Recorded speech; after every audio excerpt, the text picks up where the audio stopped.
Well, the sun is popping in and out behind the clouds. We finally have spring-like temperatures, 70 degrees, and we have winds that, to call them gusty, would be an understatement. Upwards of 35 to 40 miles an hour, blowing straight out to right field. It will be a hitter's park here this afternoon, but we've got a couple of class act pitchers. We'll wait and see if the weather conditions play a factor in this one at all, or if Mother Nature will take a second seat to both Natalie Ordway and Kendra Waldron. Welcome aboard, everybody, as the Estill Chevrolet Cadillac pregame show is on the air. DCTV Sports, Brent Balbinot alongside Scoop Miller, as softball takes center stage. A couple of area rivals, both having excellent early starts to their season, as the visiting Ayersville Pilots at 7-4 overall, 2-0 in the GMC, get set to take on the host Defiance Bulldogs. The Bulldogs at 9-3 and 2-0 in the WBL. It may be an out-of-conference matchup, Scoop, but this one promises to be a good one. I tell you what, this is an intriguing matchup here this afternoon. You have Defiance coming in on a 3-game winning skid, and you have Ayersville coming in winners of their last 6 ball games. And also something to note, Ayersville in their last 5 games only has yielded 1 run, so their defense, their pitching has been lights out. They're going to need that today against the Defiance team that's really looking good here in the early season.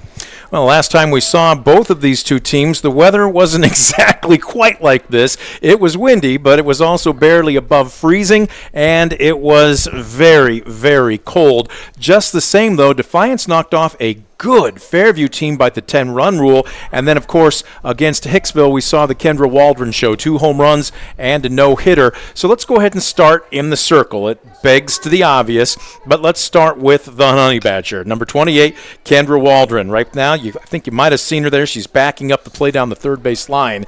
She has an excellent fastball at about 63 to 64 miles an hour. That is Division I quality. When her curve is on, it's breaking at least a foot. She has a nasty change. That thing is dirty. They are running it into her progressions a little bit more. By her own admission, she's still working on the rise ball and possibly a drop, but she's got 1 of 3, potentially 4 pitches that she can throw for a strike at any time to any batter in any count. If you are Defiance, what's your approach at the plate? Well, I think you really have to be smart and stay in the zone, but when you get that fastball across the plate, you have to turn on. You have to be able to connect because you're not going to get a lot of quality swings against Kendra Waldron. Opponents hitting just 171 off of Kendra this season.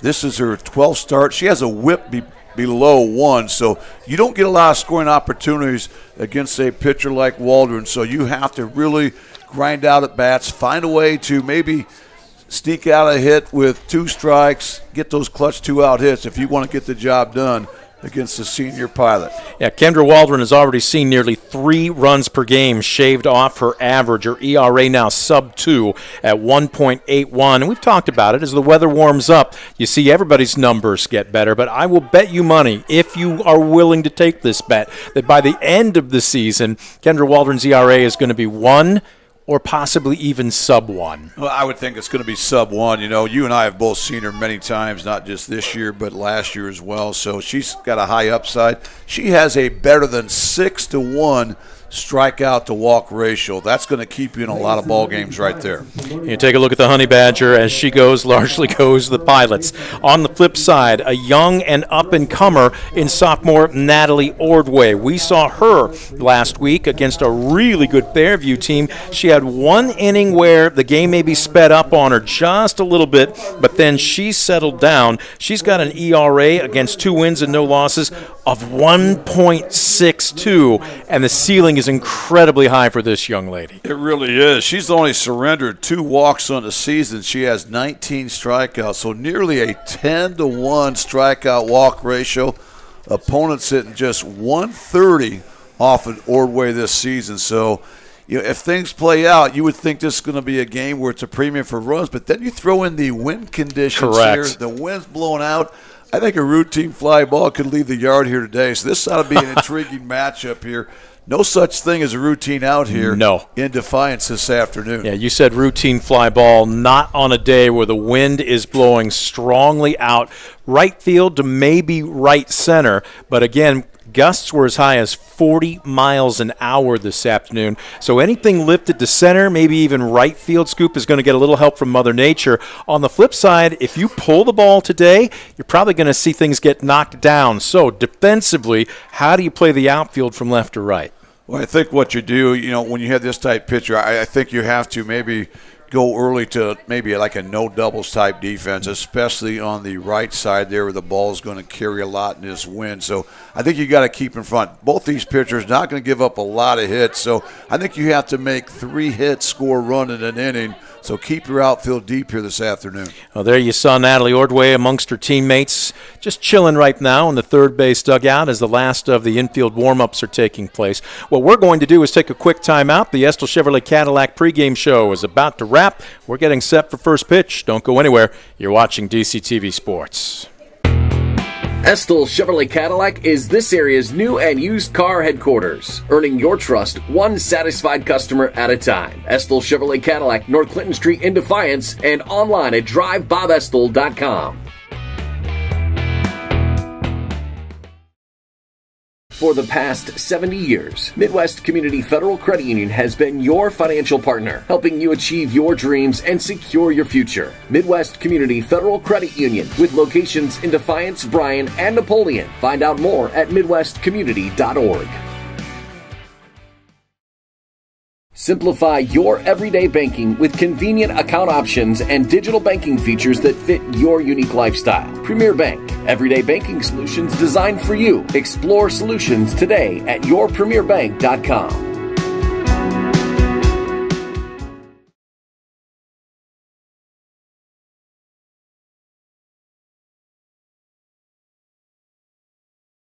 Visit Mark Motes Ford and check out some of the best new Ford models. Mark Motes Ford has been serving the Defiance community since 1916. Visit them today, County Road 424 in Defiance, and online at markmotesford.com.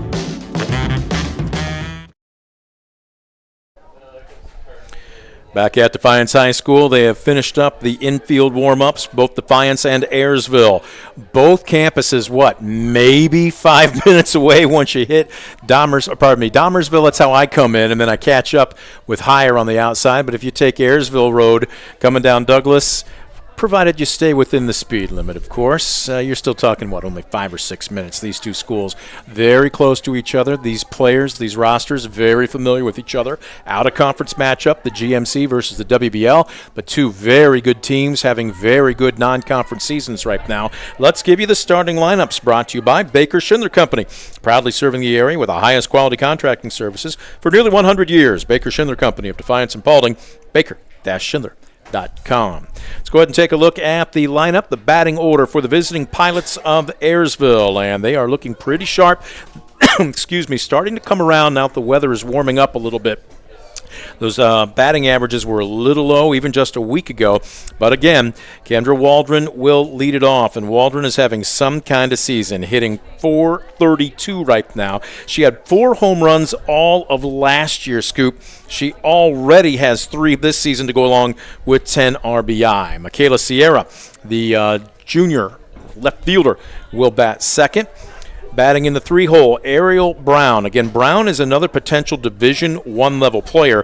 Average is a little slow, but part of that is she's been spinning the roulette wheel defensively. She's been behind the plate catching some games. She's been at shortstop the others. She's been focusing on her deep end. She's hitting .273, but she also has some pop in that bat with 13 RBI and 2 doubles. Ava Sigler will hit in the cleanup spot. Sigler, again, entering this afternoon's contest, hitting .250. Rounding out the batting order, freshman Daniela Coble. She's one of the baby sharks on this roster. They've got some underclassmen that have been pressed into the starting lineup. Coble behind the dish. Batting sixth, it will be Allison Eldridge. Hitting 7th as the designated player. She's not 100%, but she's going to hit today, Addie Zartman. Batting in the 8-hole, it will be the senior center fielder, Rylan Beecher. Beecher barreled a couple up in our game last week against Hicksville. She's hitting .241, and Mickey Shreve will be the flex player. She will be in right field. Defensively for Defiance, this is what the Bulldogs will look like, and there you see it. Natalie Ordway, the sophomore, in the circle. It's an all-underclassmen battery. Chloe Seiler, who has really stepped in and done more than yeoman's work, taking over for Vita Caceres, who was an all-conference catcher. From left to right on the infield, it goes junior, senior, freshman, senior. Bella Gutierrez, Ava Cullen. She is headed to Ball State to continue her softball career at the end of this season. Addie Roth, the freshman, at second, and Amira Jalad at first, the senior. From left to right in the green, junior freshman Ellie Ward, Bella Rollison, and Addie Miller. As pleasantries and lineup cards being exchanged, Coach Parrish and Coach Zartman at home plate. Now, I know one of those two umpires, Eric West, has the gear on. He will be behind the plate. I'm not familiar with the second umpire. I don't know if you are or not. I didn't get a chance to get down on the field and ask for names, so our apologies. But right now, everybody happy that it's just 70 degrees despite 40-mile-an-hour winds. It could be a lot worse, say 35 degrees and 40-mile-an-hour winds. But just the same, it's going to be an interesting day defensively. Scoop, both pitchers are going to have to stay, and when I say stay, I mean live downstairs in the zone today. Yeah, you just cannot afford to miss upstairs today with the wind playing havoc. One pitch I think could turn this ball game around. We talked about how good these teams are as far as defensively. Again, Ayersville giving up just one run in the last 5 games combined, so runs should be a premium here this afternoon. As the Pilots coming out of the first base dugout to line up. Defiance now doing likewise. Pilots in their baby powder blue jersey tops with the navy blue trousers and gold stirrups. Defiance in their home white uniforms with the royal blue lettering and numerals. Time now for our national anthem. It is brought to you by our underwriter, the Defiance County Veterans Office. Proud to support local veterans and their families, to connect them with resources available to them. For more information, give them a call at 419-782-6861.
National anthem in the books, courtesy of the Defiance County Veterans Office. Our thanks going out to the Defiance County Veterans Office for their sponsorship.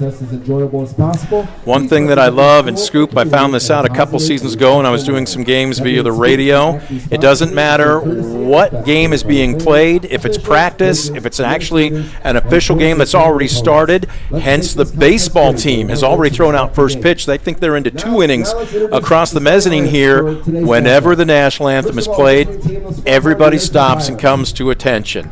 I love living in flyover country. Yeah, just a classy move and a very proud community here in Defiance. So many veterans that gave us so much here in this community. Nice to see a lot of them out here at the park this afternoon.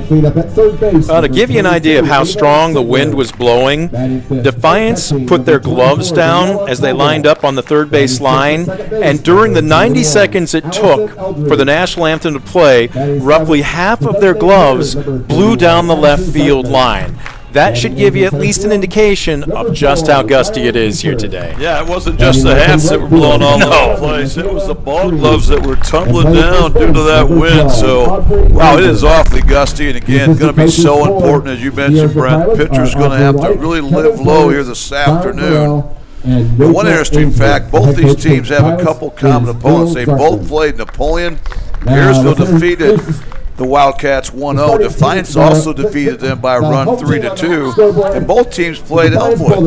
And Ayersville defeated the Royals 1-0. Defiance defeated the Royals 3-0, so should be a very competitive game if you want to try to throw those numbers at each other. Well, the starting lineups and reserves have been announced for Ayersville. Now Defiance being introduced. Again, over the weekend, the Bulldogs, actually it was last Thursday, knocked off St. Mary's Memorial. And I didn't have a score for their Lincoln View game. I'm assuming it got either rained or frozen out. That was the only game on the roster, the schedule, that I did not see a result for. But other than that, off to a strong start, Scoop, and that was made even more interesting by a lot of underclassmen that have been inserted into the lineup in the last 2 weeks. Yeah, it's really been a team effort, and they're still trying to fit all the pieces of the puzzle together, but so far, certainly you have to give a lot of credit to both these coaches. You know, Denny Parrish in his 9th season, he's pushing the right buttons right now. And, of course, Bill Zartman in his 8th season. Yep. They're on that 6-game winning streak. Both teams 2-0 in the respective conferences. The Bulldogs looking to go back-to-back after WBL titles the last 2 seasons. Ayersville trying to get back on top after they finished runner-up to the Tenora Rams last year. Yep. As the Rams ran the GMC at 7-0. Natalie Ordway, you take a look at number 7. The young sophomore getting set to deal to the top of the order, and she'll face her counterpart, Kendra Waldron, immediately. Ordway, just a sophomore. She's 2 wins against no losses with a 1.62 ERA. Wind blowing some of Scoop's paperwork around up here in the press box. But Scoop, her walk to strikeout ratio is nothing short of impressive. Just 2 free passes against 19 Ks. Now what that tells me is if I'm a Pilot's batter, you're going to eventually get something to take a good swing at. Yeah, she's not fooling around. She doesn't really get into a lot of 3-ball counts, so look for Ayersville to maybe be aggressive. And we talked about a little bit, I think both these teams, if you get the fastball early in the count, boy, you cannot miss it because both these pitchers awfully lethal. And again, both just have stellar opponent batting averages against. There's a great looking shot from our grandstand camera with Defiance High School in the background. You can see the sun is out. The wind is absolutely a zephyr. We're expecting it to be in the mid-30s to as much as 40 miles an hour straight out to right. You see the temperature right now, but the wind is going to be the story as Kendra Waldron gets set to dig in. Junior leadoff hitter batting .432. The pitcher, Kendra Waldron. She's got a little shimmy as she walks up to the batter's box. The sophomore facing the junior as we get set. First pitch brought to you by the Arthur Law Firm. As that one downstairs, Waldron took a healthy cut and swung right over the top of it. Arthur Law Firm, passionate, professional, personal. Learn more at arthurlawfirm.com. The 0-1 changeup. Laced to short. Cullens up with it. Very close. They get her on the bang-bang play at first. Cullens showing off that cannon for an arm. She can afford to stay back, but the speedy Waldron made it close. 1 away. Yeah, what a luxury to have a girl like Ava Cullen there at shortstop. Great change-up that time by Ordway. Waldron had to make an in-stride adjustment. Super play there by the shortstop again. So 1 down. Up steps Michaela Sierra. Sierra digging in from the left side. Sample size is small on her, Scoop. She's a slapper, although she takes a pretty long swing there. She's only been to the plate twice this season, but she's reached both times. Was at practice last week. Coach Zart was really working her. It's so tough, especially when you're going non-dominant, to have to just try and change eye level, much less your swing. And he works with the underclassmen in particular on just shortening up, keeping that elbow down, keeping your swing as compact as possible. With her speed, they feel she can leg out just about anything hit on the infield. Yeah, again, you always love those left-handers there that can hit the ball the other way. It's going to put a lot of pressure on this Defiance defense. 3 balls and a strike the count. This one fouled back. I maybe inadvertently said a perfect 1,000. That would be her sister. So I'm going to make a switch on the stats that I've got here. She's hitting .333, and now the count full. Yeah, she also has an on-base percentage of .351, but here she goes down on strike 3 as Ordway records her first punch out of the afternoon. And right now, Natalie Ordway looking good, trying to make this a 1-2-3 innings. She gets the Premier Bank strikeout. You betcha. Premier Bank, simplify your banking every day with convenient account options and digital banking features that fit your unique lifestyle. YourPremierBank.com. 2 up, 2 down. Here's Ariel Brown. Brown, a very tough out, hitting .273 on the young season. Has been behind the plate, has been at shortstop. Her focus has been on defense for the better part of the early, few weeks of the season. But again, Ariel Brown hit .467 a season ago. The 1-1. Boy, she challenged her with a fastball, and she swung right over the top of it. 1-2. Well, I'm not sure you ever want to see Ariel Brown at the box, but if you do, you want it with the bases empty and 2 outs, and that's what Ordway has right here. Just 1 pitch away from retiring the Pilots in order. This one fouled away. She's a little late, and I tell you what, I'm trying to go back. I'm running through Diamond Vision in my mind here from what we saw from Natalie Ordway to start last week's game when Fairview came here to town. And Ordway seems to be a little more amped up. She's got a little more juice on that fastball to start the game than she did last week as she pulls the string on this, and Brown too disciplined to go offering. 2 balls, 2 strikes. Well, I agree. I've observed the same thing. Last week, even though she was strong early, she really picked up as she went. Her velocity went higher and higher throughout the game. Here you see Brown once again a little bit behind that fastball. The count remains even here at 2-2. One thing, though, on the last 2 deliveries from Ordway, they were both elevated around the letters. And Brown's a little late on both of them. But we'll see if Ordway decides to continue to rise the ladder. She does there, but it's outside. And the count now full. Yeah, it looked like a rise ball that just kind of took off on her. Great at bat going right now for Ariel Brown. And Ordway's going to step off here and try and calm herself down a bit. The 3-2, this one a smash up the middle and underneath the glove of Roth. That is just a quality at bat by Ariel Brown as she fell behind early in the count, worked it full, got a fastball, and promptly delivers it up the middle for the game's first hit. Well, that was a quality at bat. The more you work the count, the deeper you get, the numbers start to favor the hitter. And that time on the 8th pitch of the at bat, third baseman Ava Brown Sigler laces a base hit up the middle, and the Pilots have something cooking here with 2 outs. Sophomore Ava Sigler digs in from the right side, slightly open stance. She's hitting .250 on the season as she takes the ball in the dirt.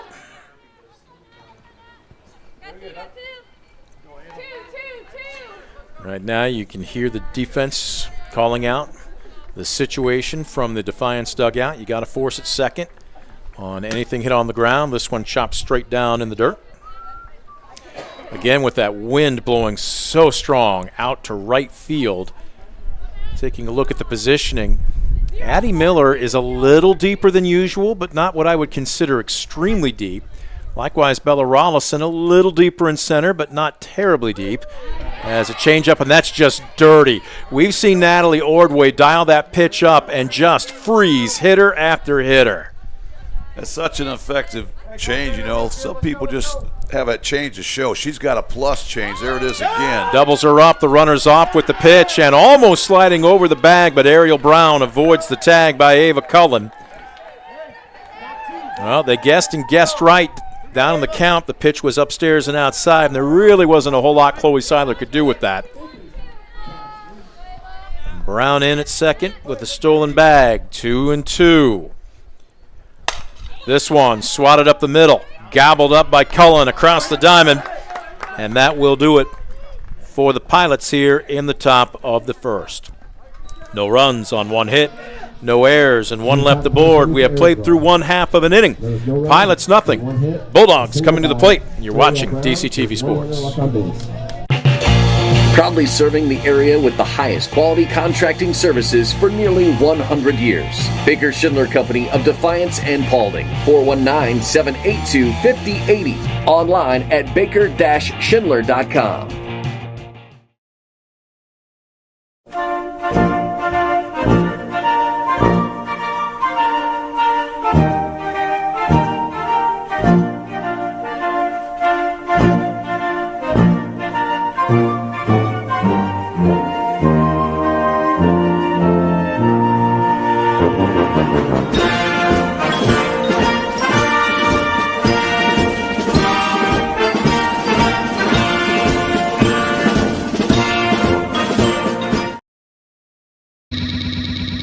Brunswick Eye and Contact Lens Center. Personalized service and quality products in a friendly and caring atmosphere. Schedule your appointment today. Brunswick Eye and Contact Lens Center. Stadium Drive in Defiance and online at visionsource-brunswickeye.com. Back at Defiance, you're getting a good look. This reminds you of 1960s movies from Hollywood, right? The comedies where the phone tag would start taking place and everybody calls everybody and you've got somebody on every segment of your screen. Well, that's what we do here at DCTV, giving you a look at our camera angles as Kendra Waldron, the Honey Badger for Ayersville, finishing her warm-ups as she will deal to Addie Miller to lead off the bottom of the first. Miller digging in from the right side. This one well struck and in between short and third. It sounded almost kind of hollow, like it was just off the end of the bat, but Kendra Waldron is the type of pitcher where if you can get any part of your bat on it, she kind of helps you provide your own power, and it had just enough to squeak through for a leadoff single. And how about the freshman Addie Miller one more time? She's hitting the ball so well, leads the Bulldogs in a lot of offensive categories, and now you have the dangerous Ava Cullen up, hitting .425, on base percentage of nearly .500 at .489. She is headed to Ball State next season. You mentioned hitting over .400. Scoop, she hit over .500 last season at .532. And she's that girl that can change a game with one swing of the bat, so you never want to have to pitch with her where you really don't have a base open. You have to attack her here with no outs. Waldron, this one short hops Cullen as she lays off of it. Waldron's numbers on the season, she is 7-3 in 11 appearances with a 1.81 ERA. 22 runs allowed, 17 of them earned. And taking a look at already just 10 games into her career, or I can't say career, excuse me, into the season, 18 walks against 117 strikeouts. As she pulled a string on this one, and Coach Schock trying to play the role of goalie and minus the pads, kicks out his leg, but probably was better served not to catch a piece of that. Yeah, it's tough when you're seeing a pitcher who's got 117 strikeouts here early in the season, but probably worse the fact she's only walked 18. Yep. This is her 12th start of the year. Busts Cullen inside. This one squirts away from the catcher Coble, and that's a heads-up dirt ball read by Addie Miller. You call that a wild pitch or a pass ball? Call that a wild pitch, and this will be a scoring opportunity now with Cullen. And 3-2 count here. You're probably not giving in to Ava right here. Swung on and fouled it straight back. Boy, she had that fastball measured, just didn't barrel it up. You've got a power pitcher versus a power hitter. This is why we chose this game to broadcast this afternoon, Yeah, folks. that was it right there. Power versus power, and that time Cullen just misses. Fouled straight back again. She came right after her. We will set the batting order for the Bulldogs after this at bat for Ava Cullen. We'll also set the defensive rotation for you for the Pilots as Waldron smacking the ball in her glove. Huge pitch coming up here. The 3-2 on the way. Tried to pull the string, and it's outside. Ball 4. All right, let's go ahead and take a look at the Defiance lineup. We've already seen Addie Miller lead off with a single. Ava Cullen just drew a walk. Ellie Ward now strolling to the plate. Natalie Ordway will hit for herself. She bats cleanup. Bella Gutierrez hits fifth. Viviana King-Maku is your designated player as this one chopped foul third base side. Chloe Seiler will be behind the dish, batting seventh. Addie Roth will hit eighth, and Bella Rollison, roaming center field, will hit ninth. 0-1 the count right now to Ellie Ward. Swing and a miss. And just like that, Waldron ahead of the count 0-2 in a minor jam here to open up the bottom of the first. We'll set the Ayersville defense after this pitch. The 0-2 upstairs. Let's go ahead and take a look at the Pilots defensively. Freshman Daniela Coble, she's one of those baby sharks that we talked about. Underclassman, kind of pushed into the starting role. She's behind the dish. Sophomore Ava Sigler at third, Ariel Brown at short, Allison Eldridge at second, and sophomore Avery Lumber at first. As a swing and a miss is a huge Premier Bank strikeout for Kendra Waldron, as she needed that one. Boy, she really did, and that's not an easy girl to strike out. Ellie Ward, one of the top hitters, hit north of 400, but a big first out there for Waldron, but certainly not out of the woods yet here. From left to right in the green, it goes junior, senior, Michaela Sierra, Rylan Beecher, and Mickey Shreve. As with one away, runners still at first and second for the sophomore Natalie Ordway hitting for herself. She's doing fine so far through the early going, hitting .333 with 9 RBI. Swings and misses. Was that a riser? Yes, it was. And right now, Waldron looking good. She's had the last 3 hitters all in 0-2 counts. And right now trying to retire the dangerous Natalie Ordway. And a leadoff single by Addie Miller, a walk by Ava Cullen. Waldron locks her up on the inside corner as she paints the black on the inner third for a backwards K. Another straight Premier Bank strikeout makes it 2 down. Well, what a beautiful sequence that time from Kendra Waldron. That time, that fastball right on the knees there, right on the edge. A big second punch out. So that'll bring up Bella Gutierrez. Gutierrez hitting in the 5 hole, batting .216, 5 RBI on the season. Number 6 is in scoring position, but right now it's going to take a 2-out hit. Check swing, and it's a strike.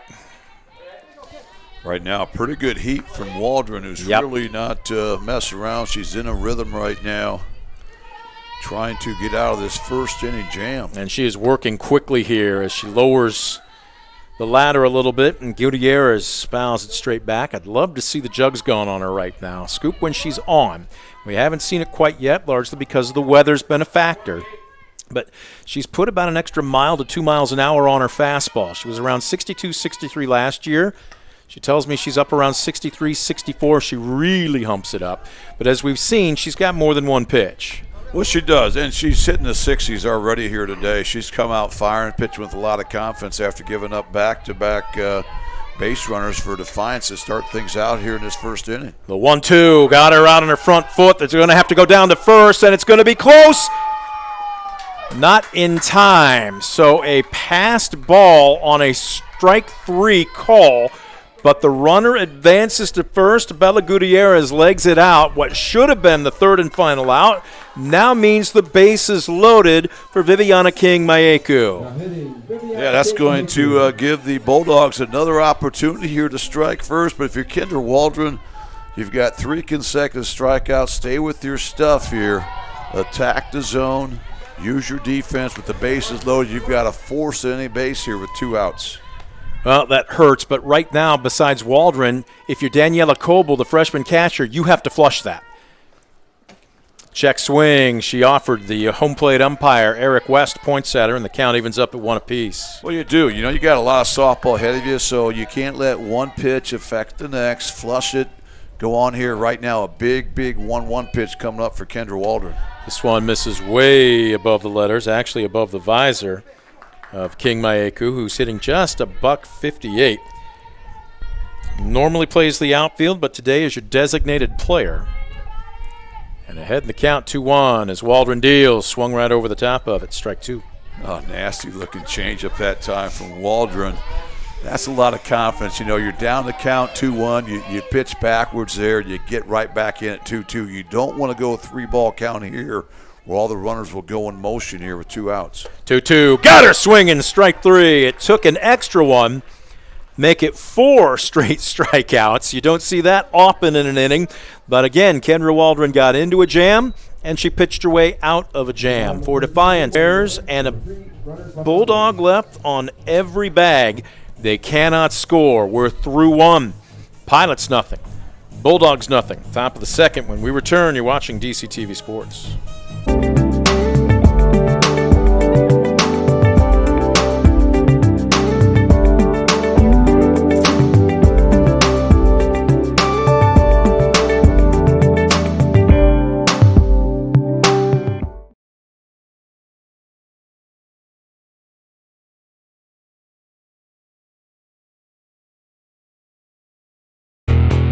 Estill Chevrolet Cadillac is this area's new and used car headquarters, earning your trust one satisfied customer at a time. Estill Chevrolet Cadillac, North Clinton Street in Defiance, and online at drivebobestill.com.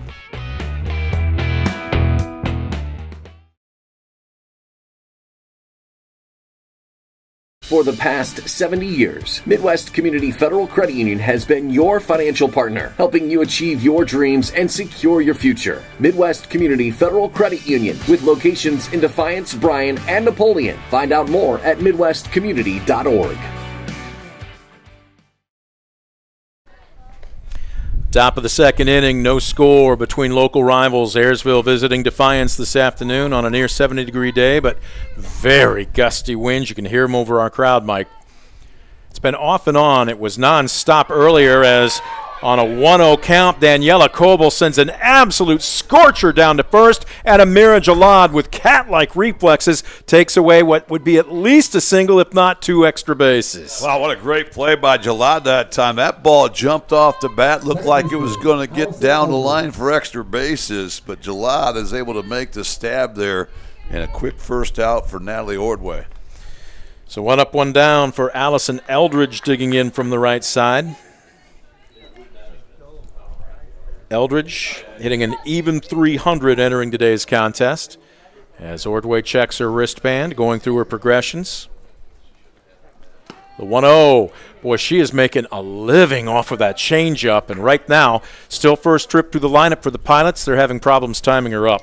Yeah, it's so important as a pitcher. You know, your job is to disrupt the time of the hitter, and when you change speeds like that, boy, it makes it awfully tough to get comfortable. This one downstairs, I don't know if that looked like a true change, but it wasn't a fastball either. I'm not sure what she'd tell us that pitch was. It looked like a drop ball to me, but again, very effective. She's moving the softball around a little bit, looking awfully good in the circle right now. 1-2. This one bounces in front of home plate. Eldridge wisely lays off. 1, 2, 3, 1, 2, 3. So sauce for the Goose here. 2 balls, 2 strikes. Got her swinging on the same pitch again. Inside, they'll have to throw down to first. 2 away. Well, the second punch out for Natalie Ordway of the afternoon. Again, doing a nice job of mixing speeds, keeping that softball down. We talked about the importance of that in the pregame. And right now, Natalie Ordway trying to retire the Pilots in order here in this second frame. So up steps Addison Zartman. Zartman takes first pitch. You can see that heavy knee brace on her left knee. She is not 100%, but she and her coach, also happens to be Dad, Bill Zartman, had a long talk, and he goes, listen, you got to be honest. What can you give us? And she said, I can run in a straight line, no problem. It's when you have to plant or have to move laterally that it's given her some issues. And so he said, you'll hit today. And he said, I don't want you to do anything you can't do. So it might bounce off the 205 mark in center field and still be a single, but he said that will be your job today. Well, you love having her in the order. You know, she's hitting .385, has an on-base percentage of .500 that leads the team. So, again, she's been a tough out. We've seen that last year as well. Swung on there, comes up empty. And you could hear Coach Zartman actually talking to her a pitch ago. He said, step out. She's quick pitching on you. Make her wait a little bit. So 2 balls, 2 strikes, 2 outs on the way. This one misses high and away. Ball 3. Well, we talked about how the pitcher wants to disrupt the hitter's time. There's nothing wrong with the hitter trying to disrupt the pitcher's Absolutely. time. So I think that's a smart move. Step out, kind of get her out of her sync there a little bit, get her out of her rhythm. Right now, she's done a nice job here. She's worked the count to 3-2. Payoff pitch on the way. Was that not the payoff pitch? Yes, it was. Ball 4. She will drop down to first, and we will have a courtesy runner. I think she just wanted to hit. She tried to trick the umpire, Eric Weston, and say, hey, that's only 3 balls. But Mr. West gets her right. And that will be a walk. We will have the courtesy runner coming in. All right. I couldn't get the number, but I'm listening. intensely to the PA announcer, and it's going to be number 19. There we go, and that's Peyton Ensign. 251. So up steps Rylan Beecher. Hitting center fielder Rylan Beecher. Beecher hitting 241 on the season, but was seeing it really well as of late last week. Barreled up a couple of deep extra base hits in that win against Hicksville. Scoop, I'm saying this with complete adoration for, but when I was down to get these starting lineups for the Pilots in their dugout, she was goofing around a little bit, and she was pulling the bat out of her equipment bag. She put it in between her legs, and she went to step back, and the barrel actually snapped up and hit her in the face.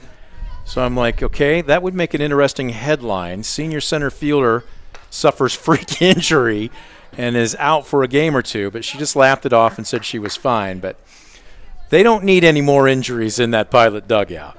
No, right now they're just trying to get everyone healthy, so the last thing you want is someone else to get banged up. Especially from a self-inflicted wound. 2-1. Ordway pulls the string but misses upstairs. All right, 3-1 the count.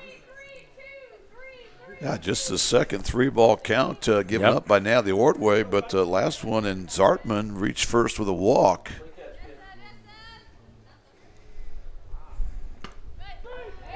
There's the strike. Well, now with a 3-2 pitch, 2 outs, Ensign will get a running start here at first base on the pitch. Doesn't need to, though. It's inside, back-to-back walks. And the Pilots with a 2-out rally. Runners at first and second for Mickey Shreve. And we talked about the importance of maybe finding a way to grind out some at-bats, come up with that clutch 2-out hit. An opportunity for the Pilots to do that right here, as they, with 2 outs, have gotten consecutive runners on base, both via the walk. And now just a base hit away from striking first here in the top of the second inning. And this is going to call for a meeting in the circle as assistant coach Brooklyn Barkowitz makes it very quick. Barkowitz, I'm sure Defiance has tried to find an extra year of eligibility for her, too.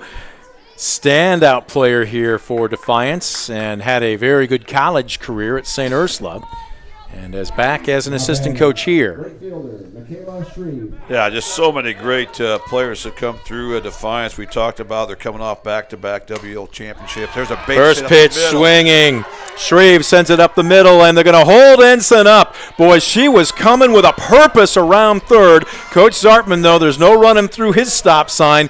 She was about halfway down the third base line before she put on the brakes and retreated. But the Pilots now have the bases loaded with the lineup turning over, and the most dangerous hitter they could put up to the plate right now, Kendra Waldron. Yeah, this is who you want up, and credit Mickey Shreve that time. Boy, she came out swinging, got that first pitch fastball, turns it around.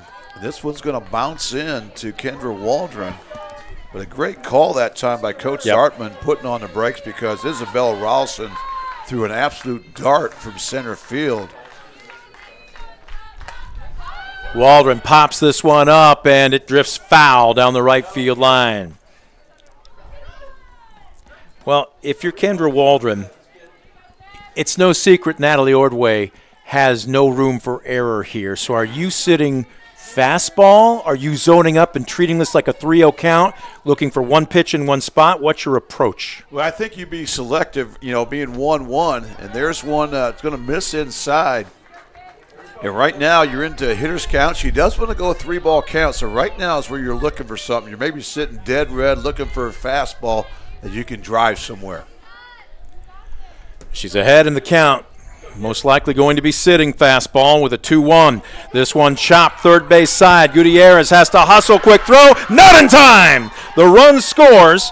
Beecher dives back into third ahead of the tag by Cullen, and the Pilots on an infield RBI single by Kendra Waldron draw first blood. Great two-out rally here by Ayersville. Remember, the first two hitters were retired, so all this has happened with 2 outs, started by back-to-back walks. Now back-to-back hits by Mickey Shreve and Kendra Waldron. Waldron drives home the game first run. Looking to keep the line moving, Michaela Sierra steps up to the plate. Scoop, as you mentioned, this is a 2-out rally by the Pilots. Sierra being a little bit more particular here, but now the count 2-0, and you've got Ariel Brown, who's got some pop in that bat, licking her chops in the on-deck circle, hoping for a chance to hit with runners aboard. Ordway trying to lock in. This one squirts off the glove of Seiler, and Beecher can't make the read. Oh, my. Coach Zartman talking to her. Scoop, that happened right underneath us. Now, he's smiling at her, but she just locked up a little bit, couldn't quite make the decision. It's better if you don't make the initial decision not to go at all. Totally agree. If you don't pick that up right away, you can't feel forced to run there, especially now it's still a 3-0 count, so right now probably going to be a take coming up from Michaela Sierra. 3-0 is exactly that, and Ordway gives her the obligatory fastball. It's 3-1.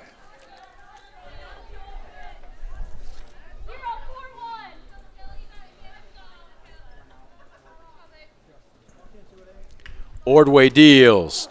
Boy, she was almost out of the batter's box on that swing, and Seiler, did she take a shot? She did, and she's trying to walk it off. Yeah, that one's going to sting a bit. That's what you get that time. You try to get a slapper there going the other way. She got on top of the baseball. That ball went right down into Seiler. Look at her bang it. Now she smiles. She's got her wind back a little bit. Nice to see her walk that off a little bit, get a smile back on the face. And now 2 outs, 3-2 count. All the runners will be in motion here. Biggest pitch of this ball game to this point here coming up for Natalie Ordway. Payoff pitch on the way. Got her swinging. No, it's a foul tip. It is a foul tip, and Sierra stays alive. Well, I was talking with assistant coaches Josh Schock and Brooklyn Barkowitz down in the dugout for Defiance before the game. Vita Caceres was a standout defensive catcher. This one chopped foul. All conference, and I said, how is Chloe Seiler taken to it? Number one, Chloe, if you take a look at her, very tall. And I said, does that give her maybe an extra challenge or two being so rangy? She said, nope, it gives her better plate coverage, but she's just a different personality. Is that chopped foul in the batter's box, so she will remain at bat. It will not be an out.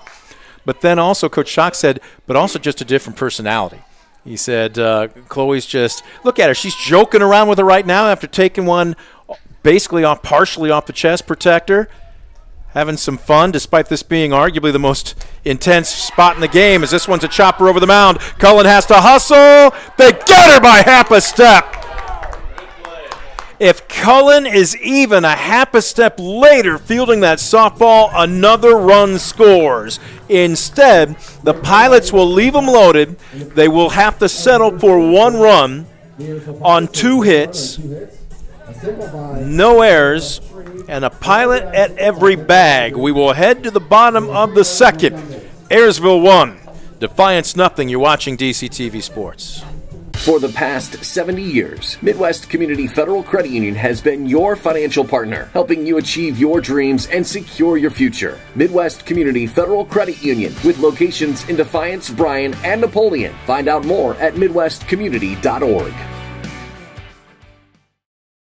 Simplify your everyday banking with convenient account options and digital banking features that fit your unique lifestyle. Premier Bank, everyday banking solutions designed for you. Explore solutions today at yourpremierbank.com. Bottom of the second, Kendra Waldron finishing her warm-ups for Ayersville. As she will take to the circle with something she didn't enjoy an inning ago, the lead.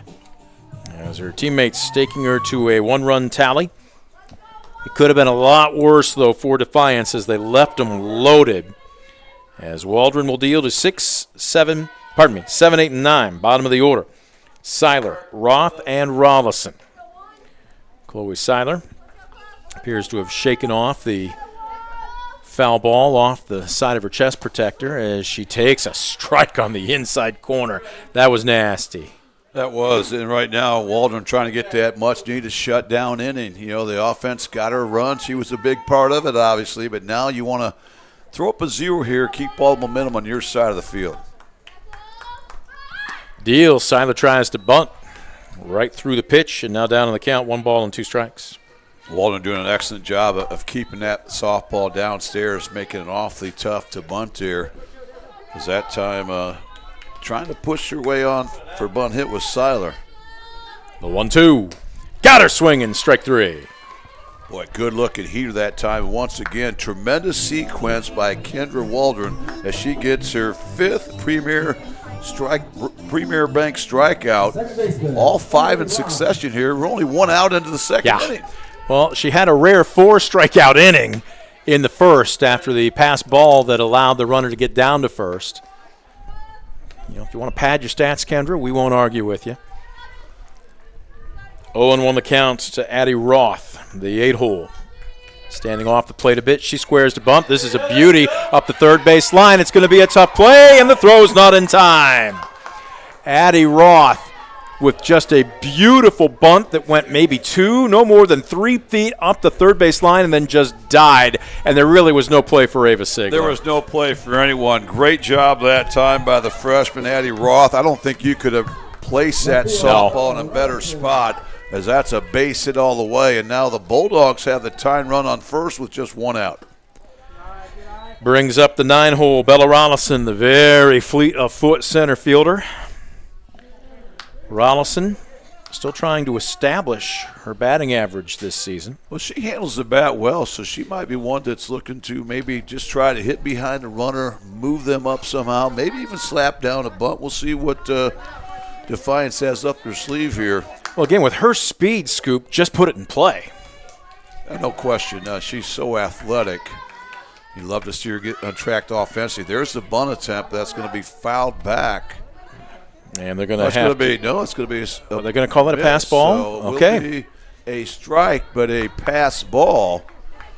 And really does its job. Now Defiance has a couple opportunities to drive home a run with a base hit with Addie Roth on second base. So Bella Rollison digging in. This one scoots her off the plate. All right, there was the waste pitch if you're Waldron. 2-2, do you bring that fastball or do you trust your curve to break that good foot and a half? I think you go with your best stuff, your fastball, and there it is. And another Premier Bank strikeout for Kendra Waldron, who now has 6. Well, that will turn the lineup over. Addie Miller, who took the first pitch she saw leading off the bottom of the first and singled up the middle. Kind of a tomahawk offer there. She swings through it above the letters for strike 1. And credit Waldron, after seeing Miller was kind of an early swinger in that first inning, comes back, throws one off the plate a little bit, gets her to expand the zone. Miller entered today hitting .351. This one busts her inside, fouled straight back, and now Waldron has some room in the count to work with. 0-2. Well, this is awfully big because the top 3 hitters of this Defiance lineup are really the top 4 are just unbelievable as far as their numbers. Waldron not wasting any time, deals this one upstairs. Miller not fishing. That's a quality pitch that time. You're up in the count. You go with the high rise. Nothing you're going to get hurt with there, but a good hold that time by Miller, the freshman. The 1-2, this one a shot up the middle, gobbled up by Brown across the diamond in plenty of time. And the threat snuffed out here in the Bulldogs' second. No runs on 1 hit, no errors, 1 left aboard. We are through 2, no change in our score. Pilots 1, Bulldogs nothing. You're watching DCTV Sports. Simplify your everyday banking with convenient account options and digital banking features that fit your unique lifestyle. Premier Bank, everyday banking solutions designed for you. Explore solutions today at yourpremierbank.com. Ohio is in a foster care crisis. Kids with real needs, medical, emotional, behavioral, are waiting for homes. Cornerstone Treatment Foster Care is looking for families ready to make a difference. You've thought about it, now it's time. Contact Cornerstone Treatment Foster Care today. Well, we head to the top of the third. Ayersville scored 1 run on a couple of hits an inning ago, but they left the bases loaded. It could have been a lot worse for Defiance. And that is the only tally between both these two teams as we welcome you back to the Midwest Community Federal Credit Union broadcast booth. Celebrating 70 years of helping you achieve your dreams and securing your future. Visit them in Defiance, Bryan, or Napoleon, or online at midwestcommunity.org. Ariel Brown, the 3-hole, will lead it off. Brown 1 for 1. She singled up the middle. Back in the first. Ava Sigler is on deck, and freshman catcher Daniela Coble is in the hole. Wind dying down just a little, but it's still pretty strong, blowing straight out to right, as I'm assuming that was a change, but that one a worm burner just rolls across home plate. Nordway not happy with herself. Well, that time you're fortunate you did not hit Brown with the pitch there and gave her a free base, but this one's also going to be down in the cellar, so back-to-back pitches downstairs. And again, Brown on top 2-1. Looking out at the right field defensive alignment, and Miller is a little bit more shallow in right, as this one a number just over the first baseman and into very shallow right field. Gobbled up by Miller, but it will be the second hit of the afternoon for Ariel Brown, the leadoff runner aboard for the Pilots here in the third. Well, that's a good piece of hitting that time by Ariel Brown. She was able to just kind of find a hole there in that right side, one of those little bleeders there down the line, but she'll take it as that Texas leaguer drops in. And Ayersville has something cooking once again here in the third inning. Here's Sigler digging in as she fouls this one straight back.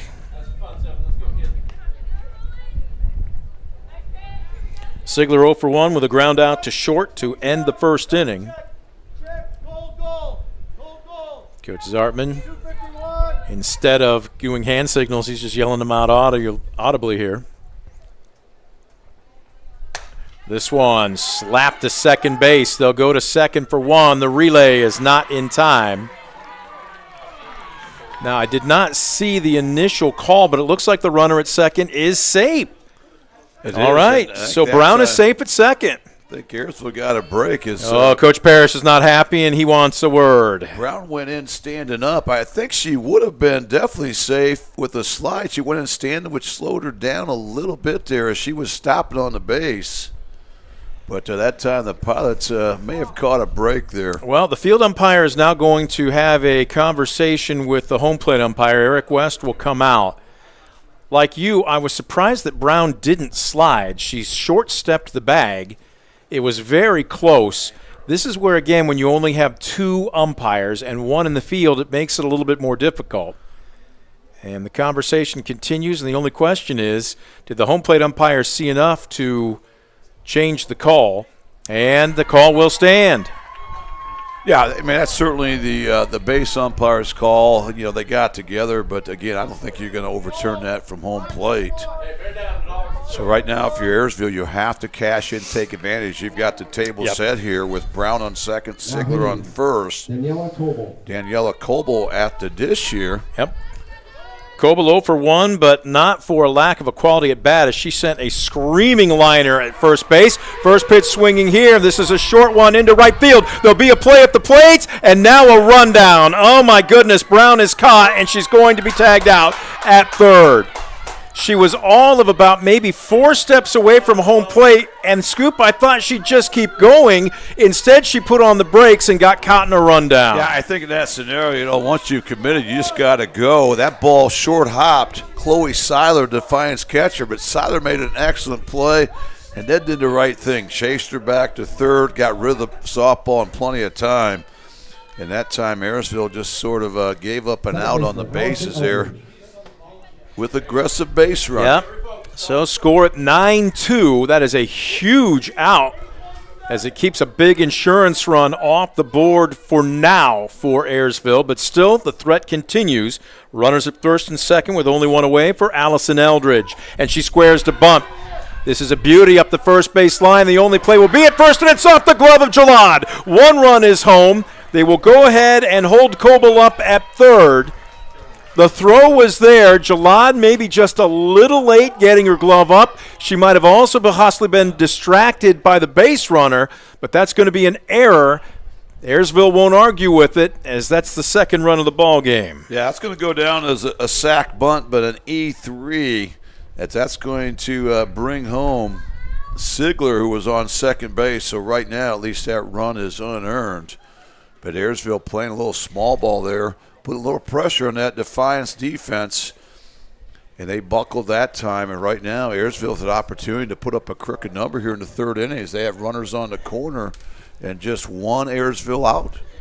Quick meeting in the circle as Ordway, through no fault of her own, is in more than just a mild jam here with only one away and runners at the corners. And the designated player, Addison Zartman, who doesn't have an official at-bat yet this afternoon, as she drew a walk in her first at-bat. That was a great bunt by Eldridge, right where it had to be, but it looked like Ordway had made the right play. The only out they're going to have was at first. But that ball was just a little high, had a lot of mustard on it. Not an easy play for Jalad. So 1-0 the count. Zartman takes around the shoe tops as a snap throw down to third chases Coble back, but heads up base running by Eldridge as she takes second on that throw. Excellent base running by Eldridge. She got that good secondary lead, and once she saw the 2-0, this one a shot right at Rollison, who falls down, and this will score a couple. Coble comes home. Eldridge rounding third. She will score, not trying to do anything other than hit long singles. Addie Zartman has just brought two home, and now the floodgates have opened up. It's 4-0 Pilots. Well, you called it, Brent. How prophetic were you back in that second inning when Zartman came up, said she might hit one off the fence and end up on first base? Well, that's exactly what happened. Boy, that was a good piece of hitting by Addison as that ball got out of here in a hurry. Right off the 205 sign there in center field, and that's going to drive home a couple of Pilots, and all of a sudden, Ayersville up 4-0. Well, Beecher swinging after a pitch that goes well above the letters. She's a little amped up. What do they say? And I can speak from personal experience as an outfielder. The toughest ball to gauge is the one hit right at you. Rollison went back a step, but then came in and just plain lost her footing, Scoop, and after that, there was no question the ball was going to get down. Well, that ball was hit so hard and was hit right at her. It was probably going to be over her head. She had very little time to react, and Ayersville's really come to life here. They put up a crooked number here. Still just one out in the third frame. 1-2 the count to Beecher. She checks her swing on a pitch above the visor. And if you're Natalie Ordman, I know this is tough because, in all honesty, you probably should be out of the inning right now. At the very least, one aboard with two outs. But this is where you just got to bow your neck and stay locked in. Well, you have to. There's a lot of softball left. Remember, Defiance comes in. They average 7.5 runs per contest. So they're certainly not out of this ball game yet, but you have to minimize things here in this third inning. Keep the score right where it's at. 2-2, this one lifted into shallow center field. It will get down. There is a play at second. Zartman was actually on first base, and a wise move for her not to try and do anything too much. They will get the force at second. Yeah, that's the situation where they could have used that courtesy runner to get her out of there. But again, she was going as hard as she could. She just got a bad leg right now. But a big play there by the Defiance Bulldogs. So here's Shreve, first pitch swinging, popped up right side. Roth backing up, makes the call and the catch.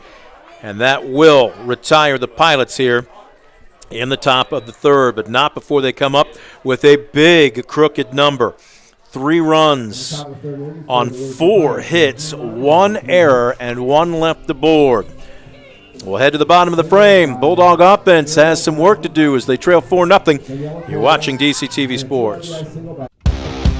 Visit Mark Moats Ford and check out some of the best new Ford models. Mark Moats Ford has been serving the Defiance community since 1916. Visit them today, County Road 424 in Defiance, and online at markmoatsford.com. Proudly serving the area with the highest quality contracting services for nearly 100 years. Baker Schindler Company of Defiance and Paulding. 419-782-5080. Online at baker-schindler.com.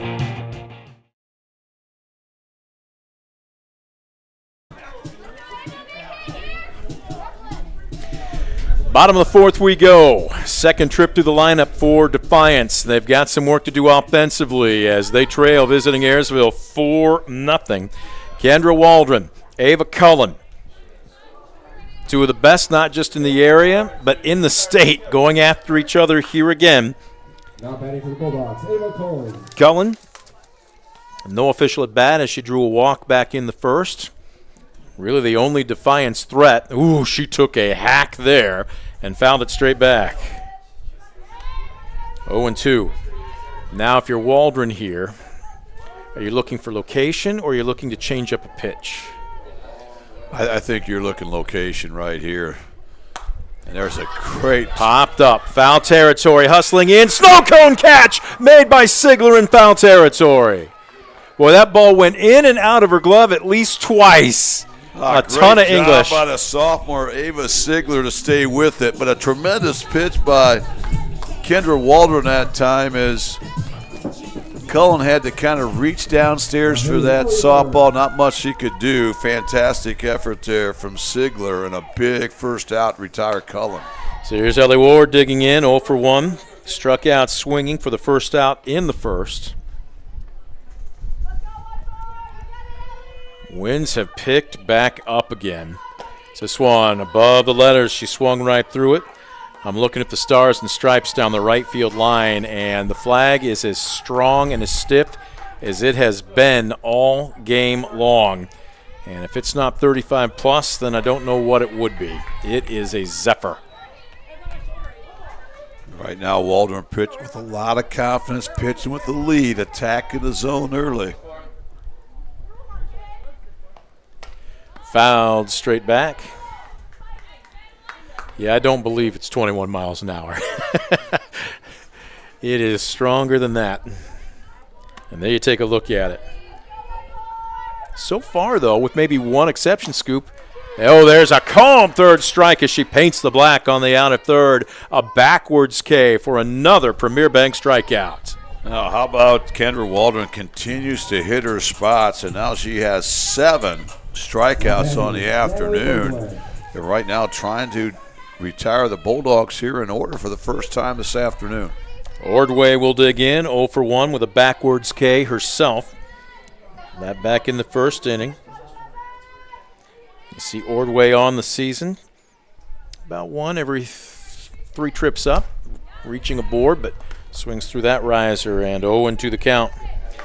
Well, how often do you see it? A dominant pitcher, and that's what Kendra Waldron is, maybe struggling early and teams putting pressure on, but if you don't get to them early, that's your chance. And looking back on it, when they got the first 2 hitters aboard in the first, but then 4 straight strikeouts, Defiance probably wishing they had capitalized on that case. Well, you're right. Not just their first 2 hitters aboard, but then you're looking at 3, 4, 5 who've put up some great numbers for Defiance all season long, and Waldron was able to get out of that inning. A lot of times that boosts your confidence, and she is really looking sharp here. She's settling in.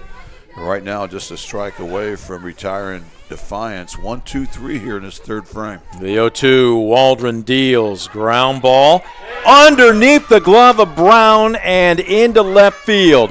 Now that's a tough play because Sigler at third had ranged over and she stepped in front of Brown, and I don't have any doubt that forced a reconcentration, if you will, of Brown's focus. I think she was blinded there. The fact that Sigler kind of got in front of her there, and then once it got by Sigler, it just too quick to get Brown forget a glove on it. So I think that'll go down as a 2-out base hit. It should. Defiance has something cooking.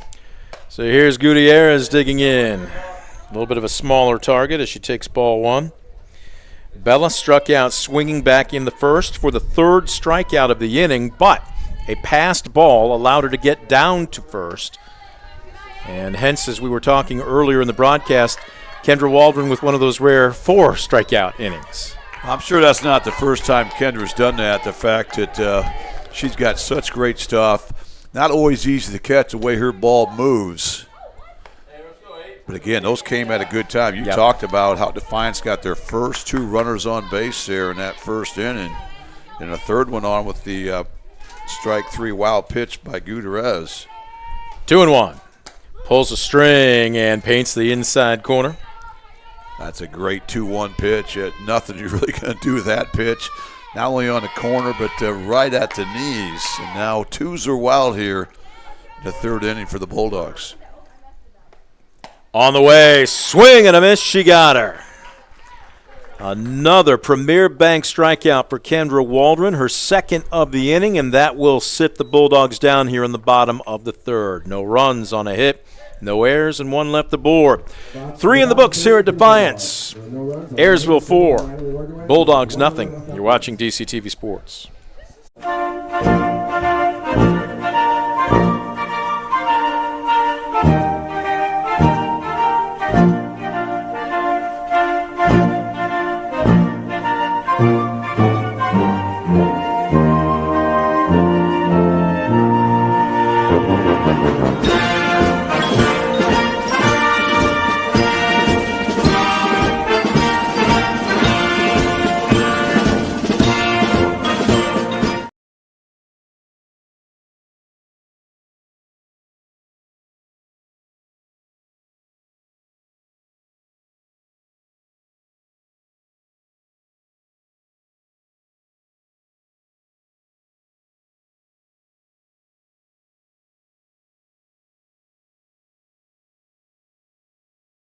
Kendra Waldron.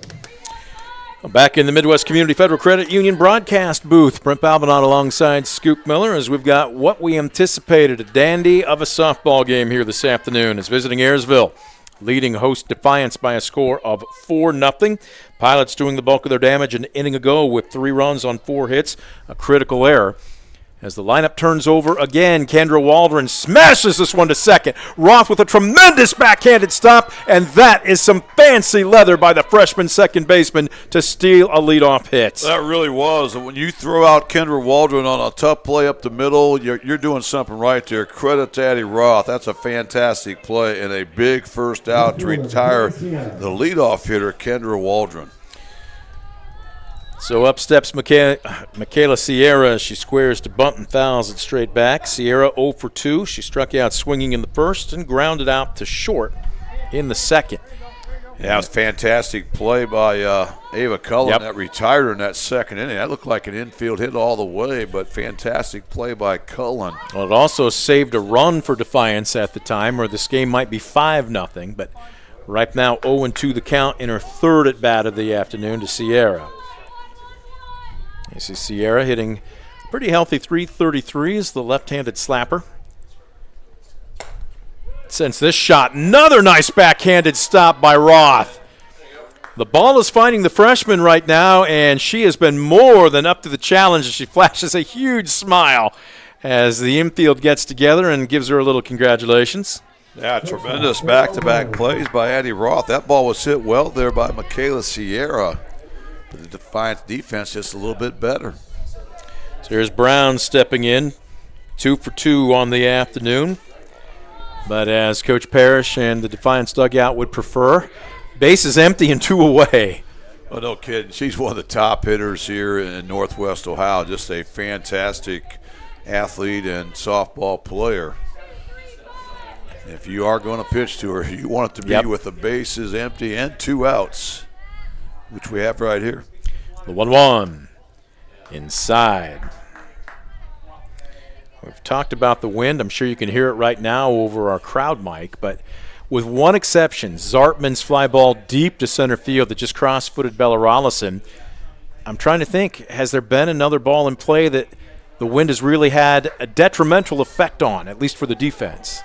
You know, there really hasn't. I think that last base hit by Ariel Brown, the wind kind of played a little havoc as that dropped down the right field line, but really for the most part, it's played pretty true here this afternoon, and credit both these pitchers for doing an excellent job of really trying to keep both these teams. They're really hot hitting. We talked about Defiance scoring 7.5 runs a game. Ayersville starting to find their stride as the pilots come in nearly 6 runs per contest on the season. The 3-2 misses above the letters, and a 2-out walk keeps the line moving for the Pilots here in the top of the 4th. Brown has now reached all 3 ties Yep. for Ayersville. And the Pilots doing what they have to do. Find a way to grind an inning out here after 2 quick outs. We've talked about the upper level of talent. When I say upper level, I'm talking college level of talent between both rosters on this field here this afternoon. As Sigler digging in from the right side. Obviously, Ava Cullen, we've talked about it. The Defiance shortstop is going to play at Ball State next season. Ariel Brown and Kendra Waldron, there's no question, are college-level talents if they choose to continue their careers. Ooh, and that went off the ankle. You could hear the thud all the way up here, and Sigler trying to walk it off. But, yep, that's going to leave a mark. Yeah, that was right on the malleolus there. That's got to hurt there a little bit, but nice to see her trot down there under her own power, although she is trying to favor that a little bit right now. But Ayersville now, after 2 quick outs, has 2 runners aboard. That'll bring up the freshman, Daniela Coble, who had that RBI base hit just an inning ago. She also later came around to score. Right now they're giving Sigler a little extra time. She was trotting down the right field foul line, just trying to work it off. Again, if it catches you in a meaty spot, like your thigh or even behind off a bicep, or heck, even in the ribs, that's one thing. As Coble first pitch swinging, and the ball is booted by Roth, and everybody's going to be safe, and a run is going to score. Brown comes home. The play at third, safely sliding in underneath the tag. Sigler's there, and that is going to be, can you say, a manufactured run? Oh, no question about it. All this has happened with 2 outs and no one on base, and great base running that time by Ariel Brown. No hesitation with 2 outs. It's going to go down as an infield single. And Brown able to score all the way from second base. And now the Pilots have scored in 3 consecutive innings here against Defiance. Baby Shark has shown she deserves to be in the starting lineup. Daniela Coble with her second hit and her second RBI of the afternoon. And if it wasn't for a spectacular play by Amira Jalad back in the first, she'd be a perfect 3 for 3 today. So 1-1, high fly ball into left field, drifting over, and nice catch by Ward as she hits the deck but squeezes to hang on. That saves at least 1 run, and that will bring an end to the 4th inning for the Pilots. Not before they come up, though, with 1 run on 1 hit. No errors, and 1 left aboard. We are through 3 1/2. Pilots 5, Bulldogs nothing. You're watching DCTV Sports. Brunswick Eye and Contact Lens Center. Personalized service and quality products in a friendly and caring atmosphere. Schedule your appointment today. Brunswick Eye and Contact Lens Center. Stadium Drive in Defiance and online at visionsource-brunswickeye.com.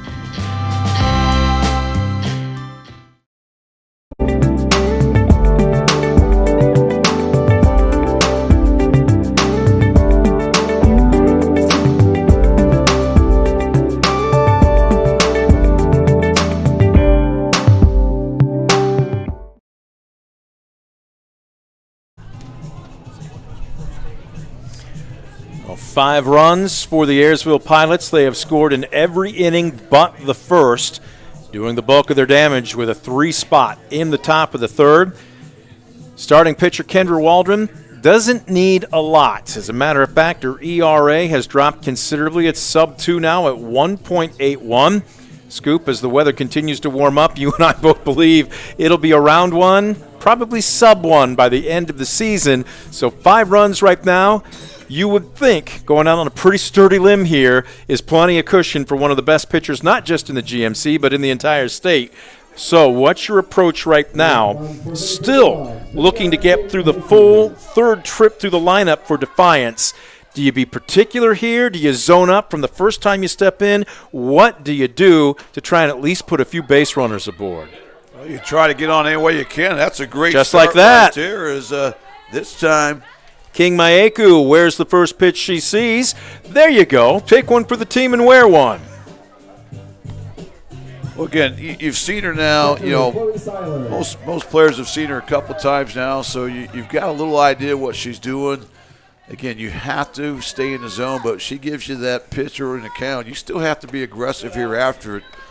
Kendra Waldron's proved she's not going to give up a lot of free passes. She has 8 strikeouts against just 1 walk. That's her first hit basket of the day. One solid threat. They have had a couple of innings where there's a base runner aboard. Is this one well struck into left field, ranging over, and Beecher will have to play it on a bounce. It's a very close play at second. Boy, King Maeku now, number one, she had to check up and make sure the ball got down. But again, second time we've seen this afternoon, a base runner kind of short-stepped the bag scoop, and it was a much closer play at second than we thought. Yeah, that was a bang-bang play and really no reason to be. You know, you have to know where the outfield's at when you're on base, and that was going to be one of those tweeners, so get a good aggressive lead there going halfway, but then put the Jets on. Addie Roth squares to bunt and fouls it straight back off the backstop. Roth, 1 for 1. She reached on a bunt single back in the second inning. Well, just as Chloe Seiler, I'm going to let you in on a little secret here, okay, so don't tell anybody, but the more I watch Chloe Seiler, the more I'm becoming a fan of her as a softball player. I know she's a tremendous multi-sport athlete. As this one bunted up the first base line, and that's a heads-up play by Coble to let the ball roll foul. What a smart play by the freshman that time. That was trouble there off the bat, but she alertly let it roll foul. Then once it got into foul territory, she killed it right away. Boy, that's a big play. And now Roth down the count 0-2. Well, normally, if you maybe even only have one runner aboard, you could afford to waste a pitch if you're Kendra Waldron. But in a somewhat dicey situation, she does just that, brings her best stuff, and the gas is too tough for Addie Roth. Strike 3 for a big first out. And that's why she's Kendra Waldron right there. Has the confidence to attack the zone there, not messing around with runners on base. You still want to pitch with a lead. Quality pitch there. Another Premier Bank strikeout for Kendra Waldron. Well, we saw the honey badger in her right there. She wasn't screwing around. Here's my best, and if you can catch up with it, more power to you. So here's Rolison. 0 for 1 and 0-1 as she digs in. For just her second at bat, she took a healthy cut there, but that one above the letters, strike 2. This is a big AB right here because you do not want to load the bases as the lineup turns over to Addie Miller and Ava Cullen and Ellie Ward. So you have to attack Bella Rowson right here. And right now, Waldron in a good spot, up 0-2. Up and a little two up as Coble can't field this one, and the wild pitch allows both runners to advance an extra station. Good base run that time by the Bulldogs, and that takes off the potential inning double play ball. So now Rawson, you have to put the ball in play, put a little pressure in this Pilot defense. This one, good fastball, but it was center cut, and Rawson, well, she was talking to herself. She wishes she had that one back. She had a great swing at it. That ball caught a lot of the plate, and you're right. I think she'd like to have that one back. Look for Waldron to attack right here once again. The 1-2 fastball. What do you think? 64? Maybe a little extra. She humps it up. Well, maybe 65 or so in that one, but the 10th Premier Bank strikeout for Kendra Waldron, and that comes at a good time as the lineup turns over to the freshman Addie Miller, who's 1 for 2. Had that base hit back in the first inning to lead things off for Defiance. She's put the ball in play in both of her at-bats and takes a healthy cut here, but comes up empty. Well, a base hit here from Addie Miller would change the complexion of this game. But right now, Kendra Waldron has other thoughts, like another strikeout. The 0-1, pull the string. That was dirty. Strike 2. You talk about having a plus change. We saw it right there. You're right. That was a filthy pitch there by Kendra Waldron. And once again, she's on top. This time, Addie Miller 0-2. I'm going to guess curveball here. And she paints the black on the outside corner. That is how you carve up a hitter.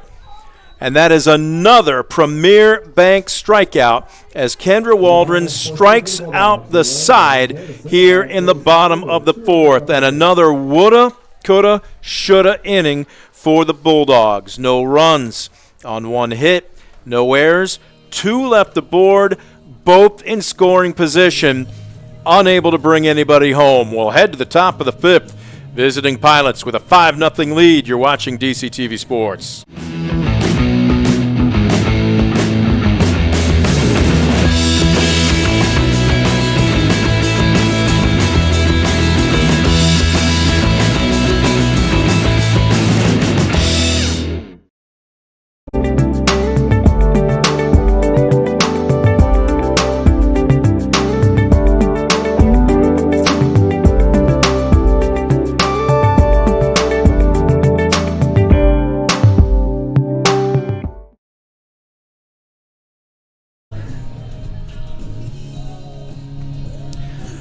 You know, I'm not one to talk over you two. We'll just let Bono and Desire, circa 1988, I believe. I remember working the overnight shift as a DJ at my local radio station, and about 3:30 in the morning when you're fighting it on the graveyard shift, this and Don't Stop Believin' by Journey were always played back-to-back, and I didn't care if they were in the rotation or not. It's like an extra cup of coffee. All right, we head to the top of the fifth. It will be the bottom of the order. Zartman, Beecher, and Shreve. Third trip through the lineup against Natalie Ordway. Scoop, the sophomore for Defiance, has not pitched that bad of a ball game, but just a couple of mistakes, and mistakes in key situations with multiple runners aboard have made the difference between probably a 2-0 game and a 5-0 game. Well, I totally agree. You know, in 2 of those 3 innings that Ayersville scored in, Defiance retired the first 2 hitters, but yet Ayersville found a way to come around and score. As Zartman fouls this one up the right side and fielding it off of a bounce, Addie Miller says hello to a fan coming into the complex. The always social freshman.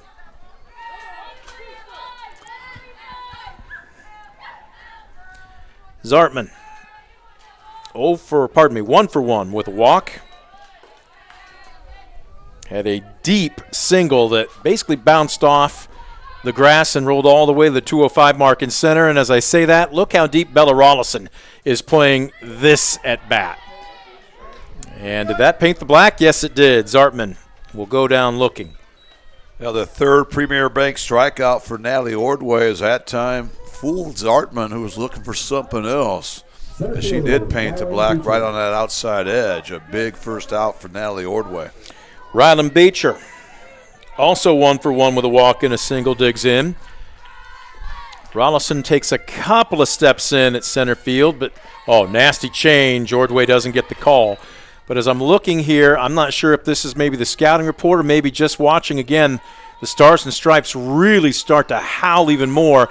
The entire defensive outfield for Defiance is back considerably.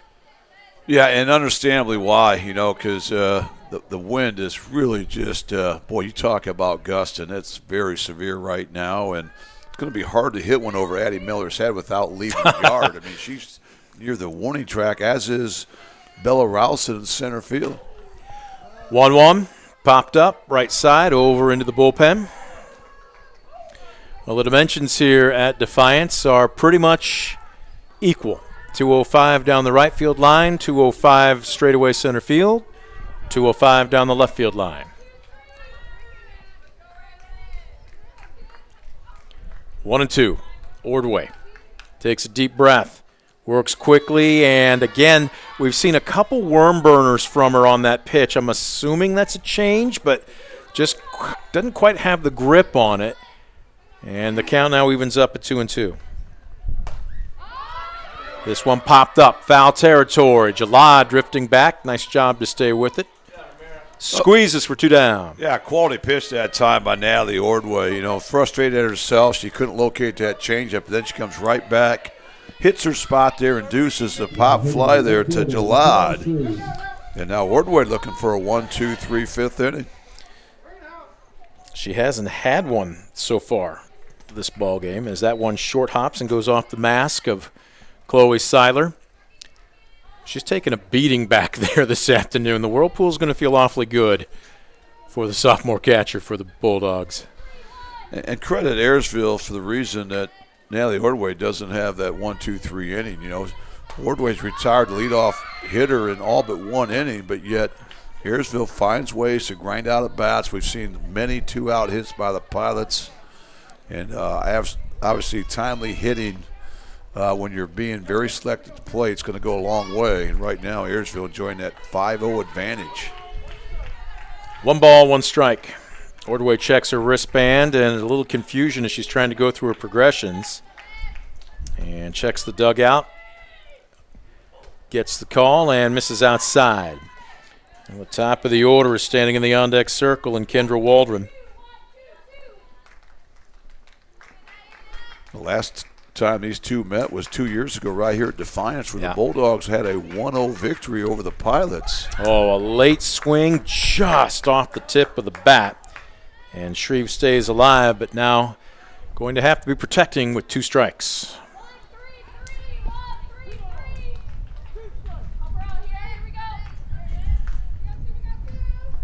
Ordway looking for a 1-2-3 frame. Ground ball, it stays fair. This is a long throw by Gutierrez, and a short hop goes off the glove of Gillard, and was that a foul ball?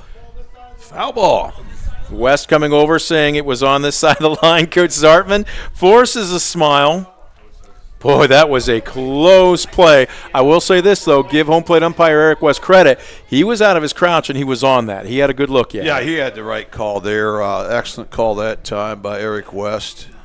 This one, a liner off the glove of Cullen at short and into left field. Barreled up by Mickey Shreve, and then they're going to backpick her. She took a wide turn at first. The throw and the tag by Gillard gets her. Oh, my goodness. Was that a relay, or was that just a straight throw from left field? Well, that was a seed by Ellie Ward. It was, all right. I think she actually hit the cutoff and retrieved it, but again, a hard turn with Shreve by 2 outs. Credit Defiance come up with a nice back pick there at first base. So no runs on a hit, no errors, and nobody left the board. We'll head to the bottom of the 5th.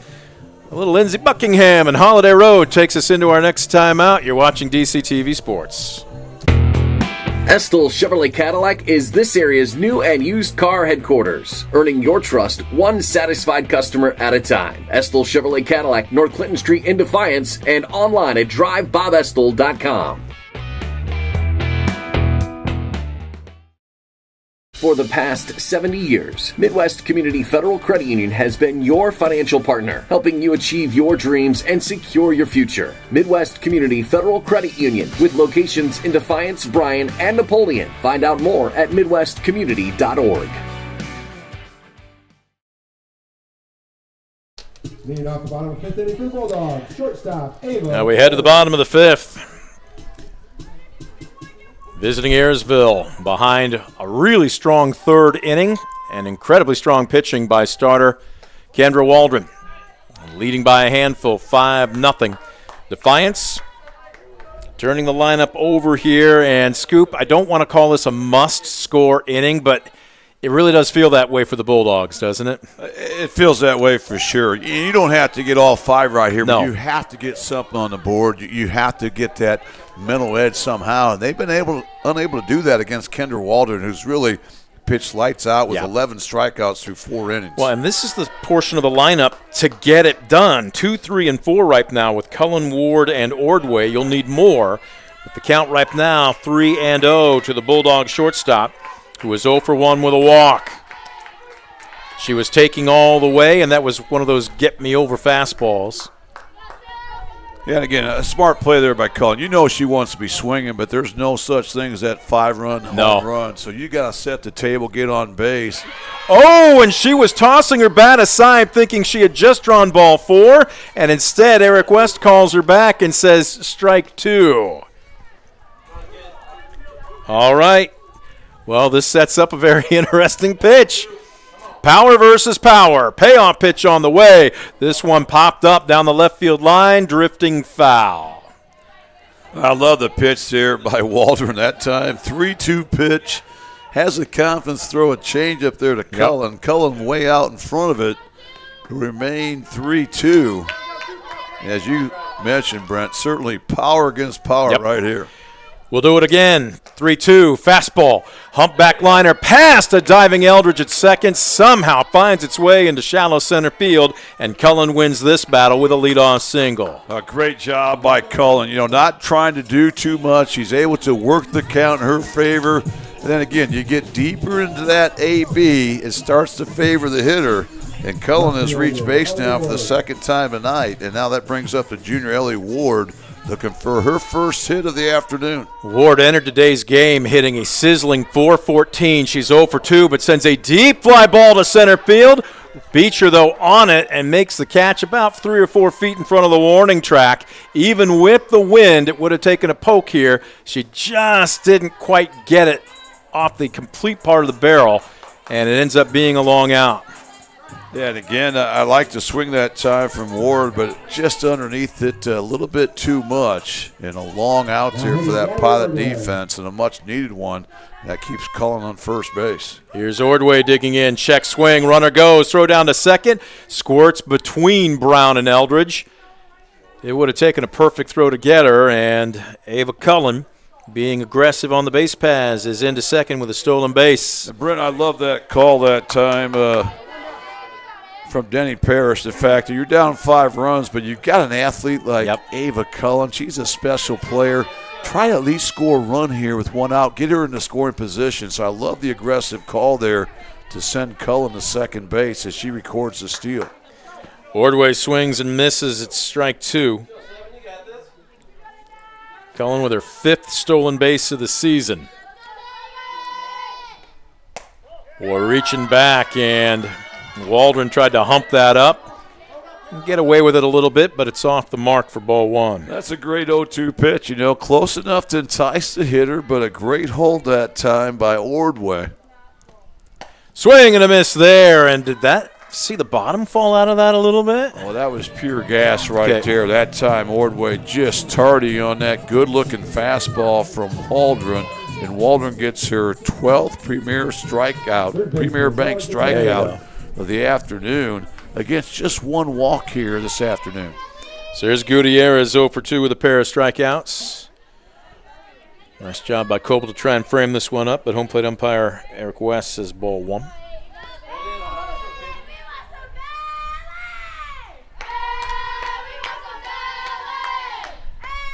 Bobano tries to work her inside, and a delayed strike call. Eric West says she paints the black.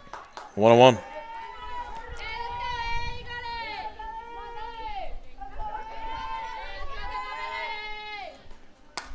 This one popped foul. It's going to get back in onto the mezzanine. And credit Kendra Waldron. She's really doing a great job pitching the lead. She's not getting into those 3-ball counts. She's keeping her defense on their toes. And wow, she's got good tempo to this game right now. Well, what she's doing, too, is working both halves of the plate.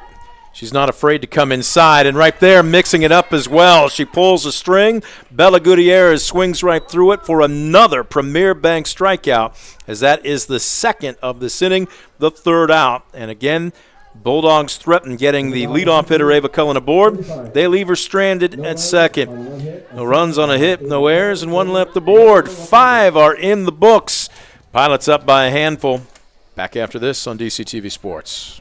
Simplify your everyday banking with convenient account options and digital banking features that fit your unique lifestyle. Premier Bank, everyday banking solutions designed for you. Explore solutions today at yourpremierbank.com. Ohio is in a foster care crisis. Kids with real needs, medical, emotional, behavioral, are waiting for homes. Cornerstone Treatment Foster Care is looking for families ready to make a difference. You've thought about it, now it's time. Contact Cornerstone Treatment Foster Care today. Top of the 6th, that Defiance. 5 runs. I'm looking at 6, 7, 8 hits for Ayersville. And how about this? As we get to the top of the 6th, this will be the 4th trip to the plate for the leadoff hitter, Kendra Waldron. Looking at an 0-1 count as she fouls back Natalie Ordway's first offering. Michaela Sierra on deck. Ariel Brown in the hole. Waldron takes a worm burner across home plate. That's that changeup. She's just really not getting the grip she needs on it. We've seen that thing, instead of going 43 feet, sometimes about 35 feet. The Swan a little late, and then she comes back and speeds you up with a fastball like that, and Waldron a little late, 1-2. Yeah, if you can foul that pitch up with a quality fastball like that, it could work in your favor. Now, Ordway, as you said, up 1-2, trying to retire the dangerous Kendra Waldron, hitting .432 coming in. This one a little in front of it. Sounded like it was off the end of the bat and fouled down the left field line.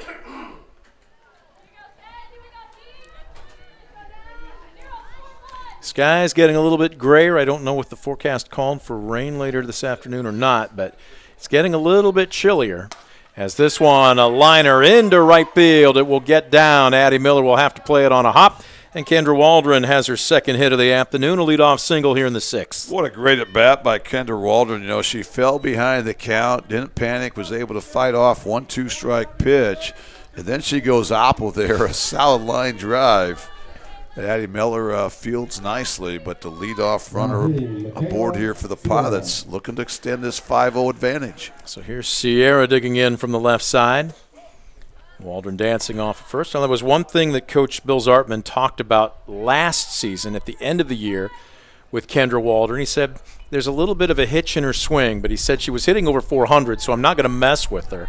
But he talked with her about it during the offseason. I know she played travel ball, and then she worked on it in the fall, but he said she's doing a much better job of staying back this year, and we're seeing it, hitting over 400. She's 500 today, 2 for 4. Well, she's such a tough out. You know, she rarely swings and misses, and there she gets a dirt ball read and advances into scoring position. So right now the Pilots trying to do something they've already done a couple times through this afternoon. That's extend the lead.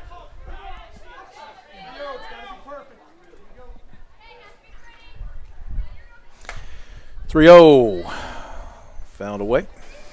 Well, that time Sierra green light I on was the gonna 3-0 pitch. You can do that when you got a 5-0 advantage. You've got a batter up there that handles the bat well, especially being a left-hander. If she can just pull a ground ball to the right side, that takes Waldron to third with less than 2 outs. That swing was all arm. It was long, and it looked kind of unsure, and I'm looking down the third base box. Coach Zartman keeping his elbows in, telling her, make that swing more compact. Yeah, now you got to be situational.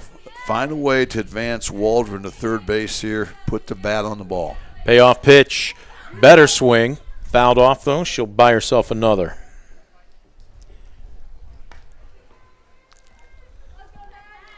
Well, I'm looking out the press box window here and off to, I guess, what would be our southwest. The sky is a little bit darker, but right now, much chillier. Ooh!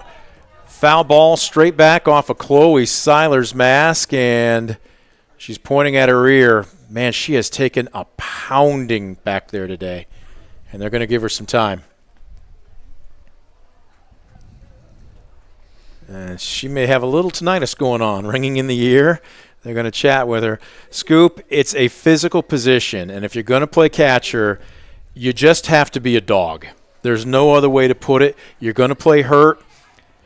Busted up thumbs, sore hands, aching knees, and in this case, Chloe Seiler has taken one to the chest and one to the noggin today. And she's slowly walking back, and it looks like she's going to grab her gear and stay in the ball game. She is one tough cookie. Yeah, you've got to be a special breed to don the gear back there, and she's really taking a pounding, as you said, Brent. But, boy, nice to see her get right back in there. Man. Down in her stance there, ready to take the next pitch. 3-2, swing and a miss, strike 3.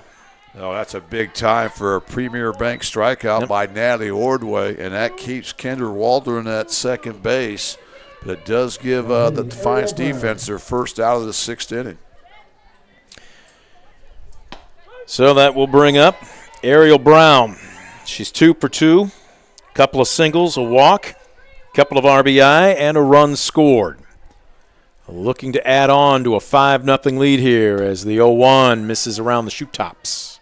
Yeah, you've got to be careful here with Ariel Brown. She has that ability to drive in runs, leads the Pilots with 13 on the season coming in. Ariel Brown. A little bit of an off-speed pitch, and that's just heads-up base running by Kendra Waldron. We've talked about it so many times. How many times just in this game alone, Scoop? If you don't make the read immediately, best not to go. She was off the minute that squirted out of Seiler's mitt. Yeah, I can't tell you what a tremendous play that was, and now she's on third base with an opportunity to score, but that's why you have to anticipate. You can't just stand there and then see it and react. You have to anticipate and then react with it. Great heads-up base run by Waldron, and now an RBI opportunity for Brown. 2-2, misses above the visor. Count now full. Back-to-back hitters going to a 3-2 count, and Ordway's going to try and slow things down.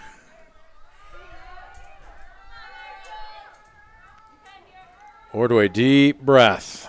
Toes the rubber, and she delivers.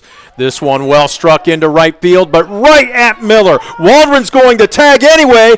Head first in, and she's safe. It was an absolute laser. Well played, well positioned by Addie Miller. She made a great throw, but Kendra Waldron just got a great jump. Well, she did, and a quality bat there for Ariel Brown. You know with Waldron on third base, if you can lift something to the outfield, you're going to get home a run, and great job by Waldron. That ball is hit on the screws, but she did the right thing. She tagged immediately, and a good relay throw in from Addie Miller. It really was. But Waldron, with their speed and athleticism, slides under the tag. And once again, the Pilots have found a way to extend the lead here with 2 outs. Base is empty. Ava Sigler digs in. Sometimes you just have to tip your cap to your opponent, don't you? And that was a well-manufactured run by Ayersville. It was. Once again, they're going to score a run this inning with just 1 hit. But again, that aggressive base running, all kind of predicated by that great dirt ball read from Waldron on second base. That's the ball that just kind of popped out of the glove. Really didn't go anywhere. But again, she didn't hesitate. She swipes third, comes home with that nice sac fly from Ariel Brown. 1-2. Sigler wore one off her ankle last trip up as she sends a number back to the pitcher. Ordway fields her position well, score at 1-3. And the Pilots retired here in the top of the 6th. Not before they produce another run. It comes on 1 hit, no errors, and nobody left the board. We'll head to the bottom of the 6th. Also, Ariel Brown had a sack fly RBI. Bulldogs running out of opportunities. They trail the Pilots 6-0. We'll see what they've got offensively in the bottom of the frame. Back after this on DCTV Sports. Visit Mark Moats Ford and check out some of the best new Ford models. Mark Moats Ford has been serving the Defiance community since 1916. Visit them today, County Road 424 in Defiance, and online at markmoatsford.com.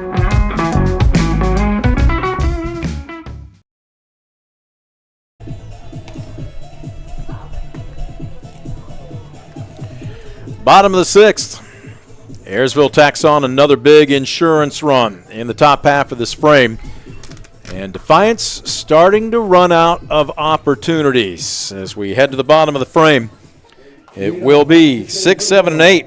King Maeku, Seiler, and Roth all taking their third cut of the afternoon against starter Kendra Waldron.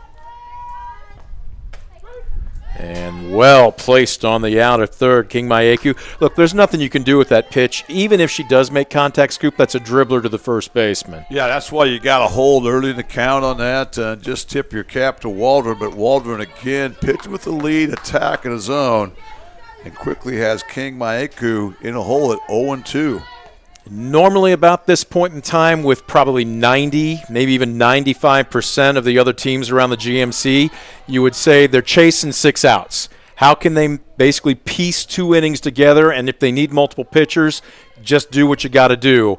Not the case with Kendra Waldron on the rubber. She is getting stronger with each passing inning, and just as I say that, she shows some finesse as she brings an 0-2 changeup for strike 3. Well, that's her 14th Premier Bank strikeout of the afternoon.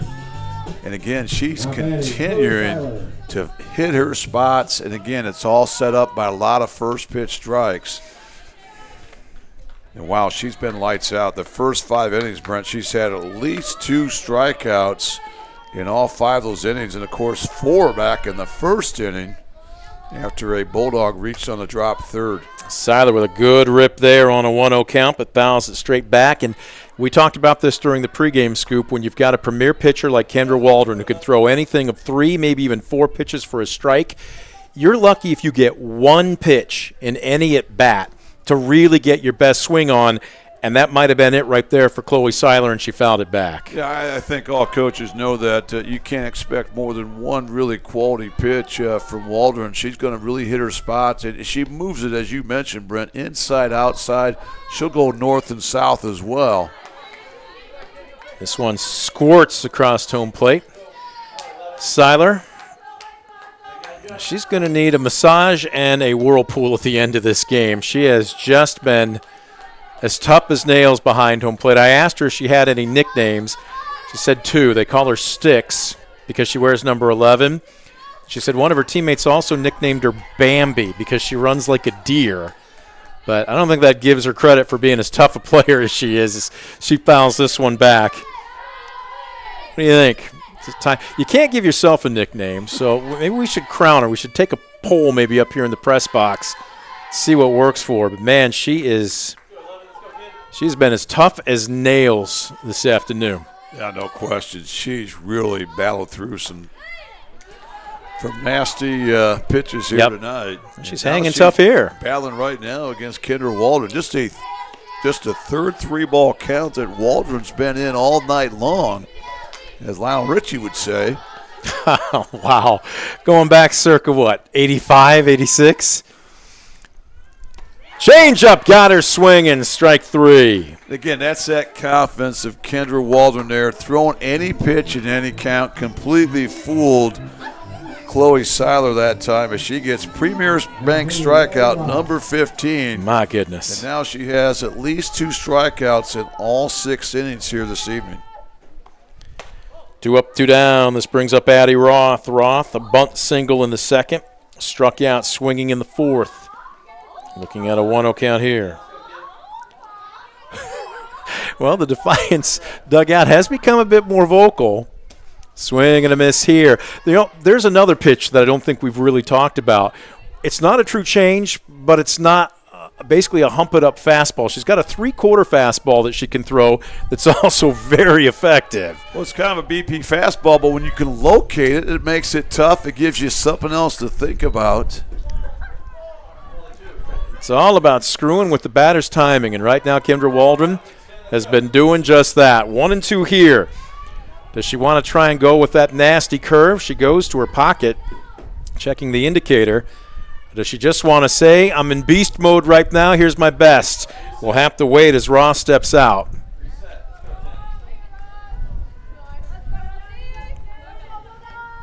Waldron.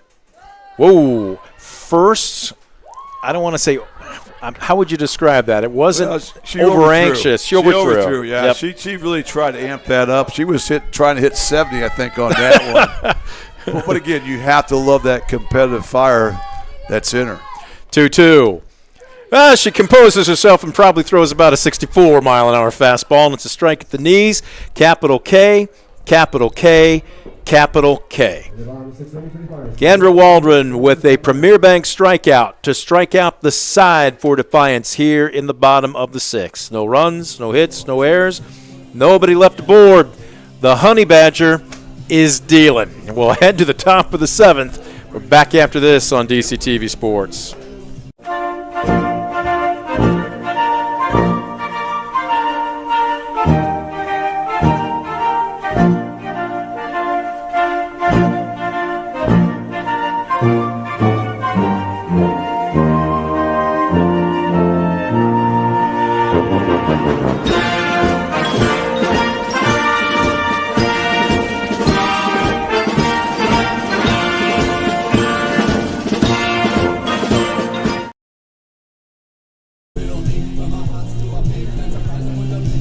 Top of the 7th we go, visiting Ayersville, 6 runs.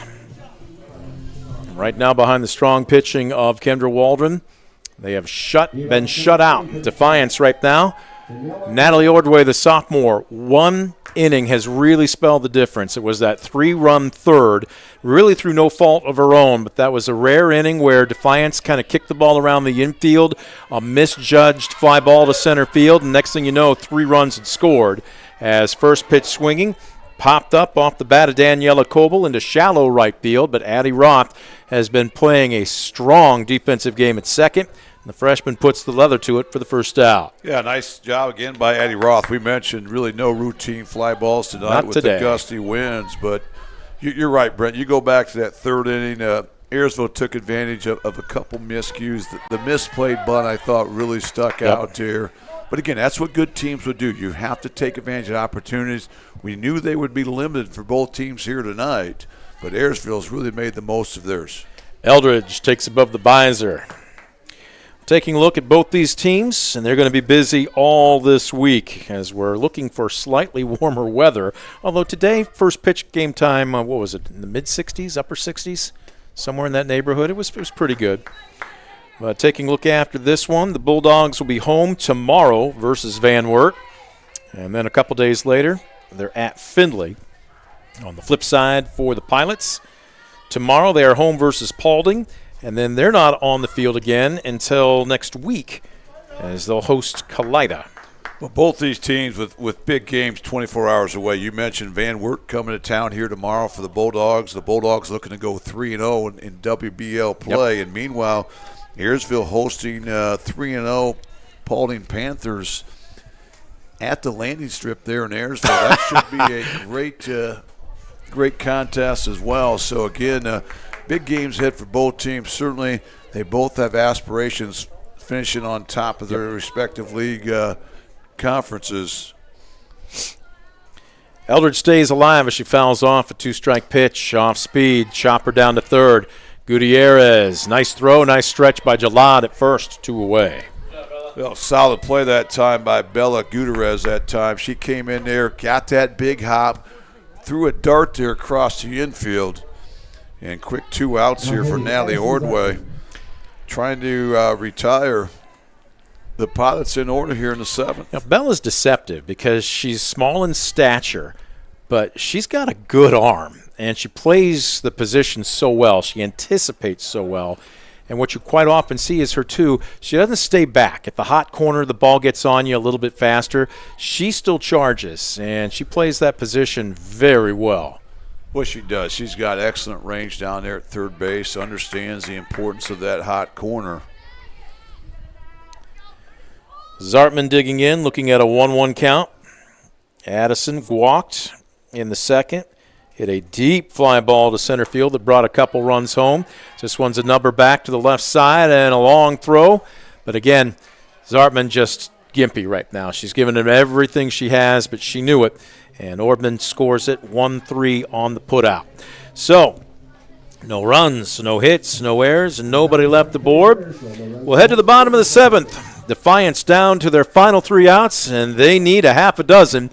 Where this one's in the books. We'll have it for you when we come back. You're watching DCTV Sports.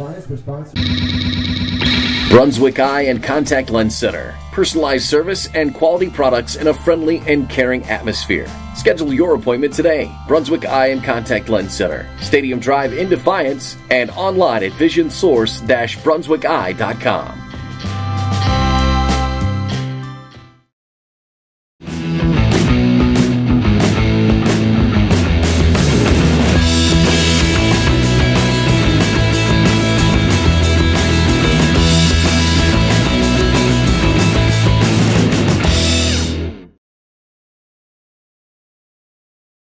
Now for the Bulldogs, Bella Rollison.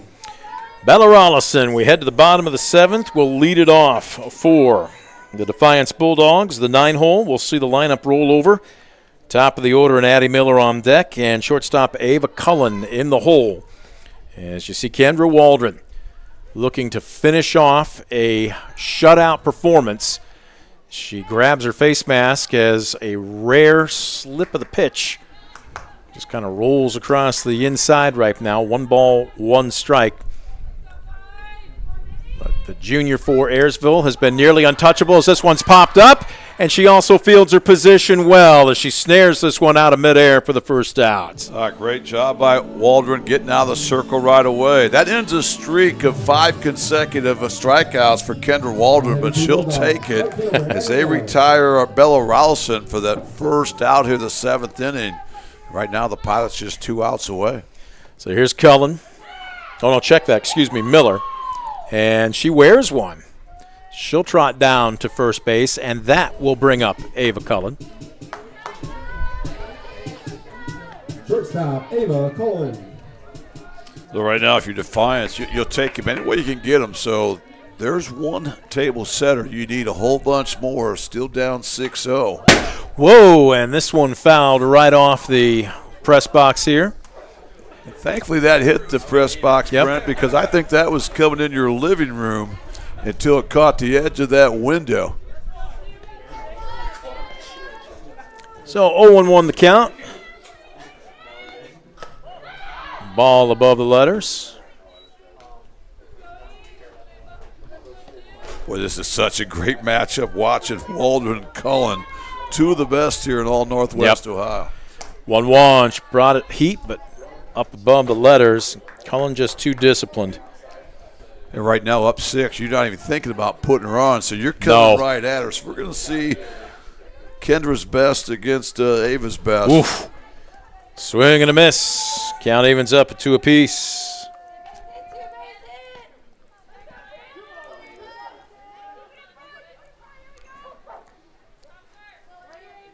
Two. Pulled a string. This one a liner into left field. Quickly back onto the infield, but a little bit of one-out bingo happening right now after a hit by pitch and a single. This is the portion of your lineup, if you're Defiance, you want up if you've got to have some runs. Now, they need 6, but right now you just got to keep the line moving if you're Ellie Ward. You do. You want them up, but you ideally want them up with a whole bunch of runners on base. But right now they do have 2 runners on base, just 1 out, but still trailing 6-0. But how about Ava Cullen just continues to hit. That's the 3rd time she's reached base here tonight. 2 consecutive hits. This one popped up, foul territory. Will get out of play and bounce off the roof of the press box. The count now is no balls and 2 strikes. Ellie Ward hit the ball a ton in her last at bat, deep to center field, but the park held it. And we'll see if Kendra Waldron just comes with the fastball. She does, but it's fouled straight back. And Waldron understand the importance of not worrying about the runners on base. You've got a lead, pitch with that lead. You know you've got a tough hitter in Ellie Ward, the junior, at the plate. You have to make quality pitches. Off speed.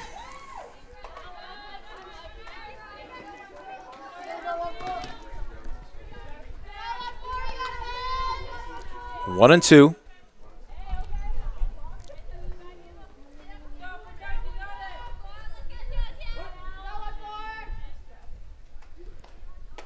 This one misses upstairs, 2 and 2. All right, so she's trying to waste a couple pitches. I get it, you can do that. But right now, 2 and 2.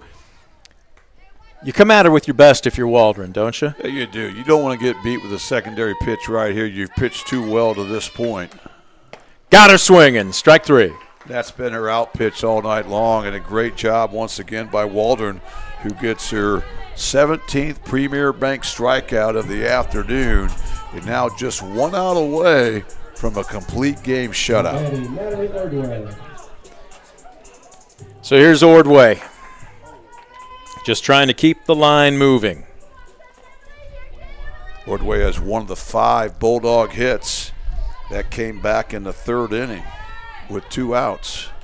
Looking for her second 2-out hit of the night.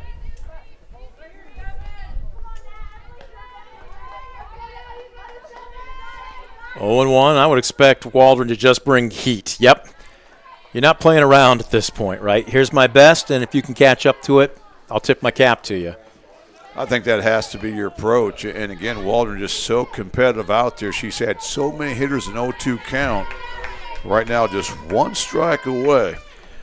0-2. Got her swinging. Strike 3. A Premier Bank strikeout, and it is appropriate as Kendra Waldron throws an absolute gem for Ayersville, and yet another shutout as that ERA is going to drop about another couple of points. My guess is probably around 1.5, maybe 1.6, and Ayersville continues their win streak. What is it now, 6 straight?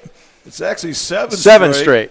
In their last 6 games, though, Brent, they've only surrendered 1 run now as they get the shutout once again by Kendra Waldron. A great team win here for Ayersville tonight. Anytime you can come to Defiance and go home with a W, you certainly have to be pleased. And both these teams, as we mentioned, go right back into conference play tomorrow as the host Bulldogs here will take on the visitors from Van Wert.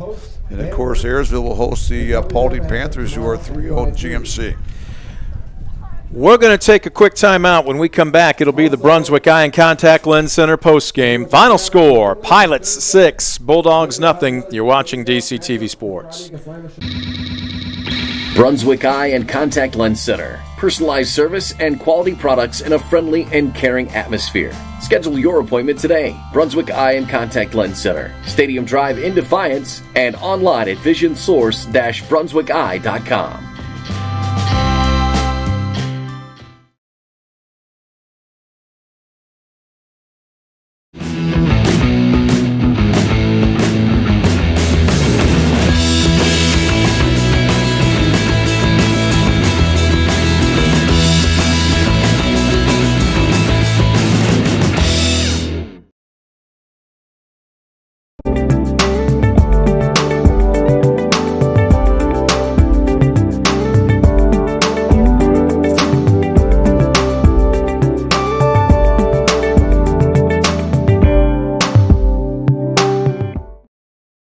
Ohio is in a foster care crisis. Kids with real needs, medical, emotional, behavioral, are waiting for homes. Cornerstone Treatment Foster Care is looking for families ready to make a difference. You've thought about it, now it's time. Contact Cornerstone Treatment Foster Care today. Estill Chevrolet Cadillac is this area's new and used car headquarters, earning your trust one satisfied customer at a time. Estill Chevrolet Cadillac, North Clinton Street in Defiance, and online at drivebobestill.com. For the past 70 years, Midwest Community Federal Credit Union has been your financial partner, helping you achieve your dreams and secure your future. Midwest Community Federal Credit Union, with locations in Defiance, Bryan, and Napoleon. Find out more at midwestcommunity.org. Simplify your everyday banking with convenient account options and digital banking features that fit your unique lifestyle. Premier Bank, everyday banking solutions designed for you. Explore solutions today at yourpremierbank.com.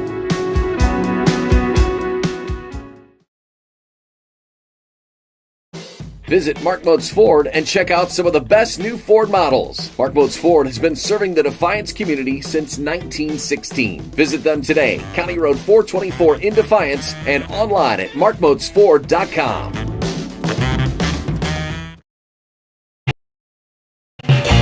Proudly serving the area with the highest quality contracting services for nearly 100 years. Baker Schindler Company of Defiance and Paulding. 419-782-5080. Online at baker-schindler.com.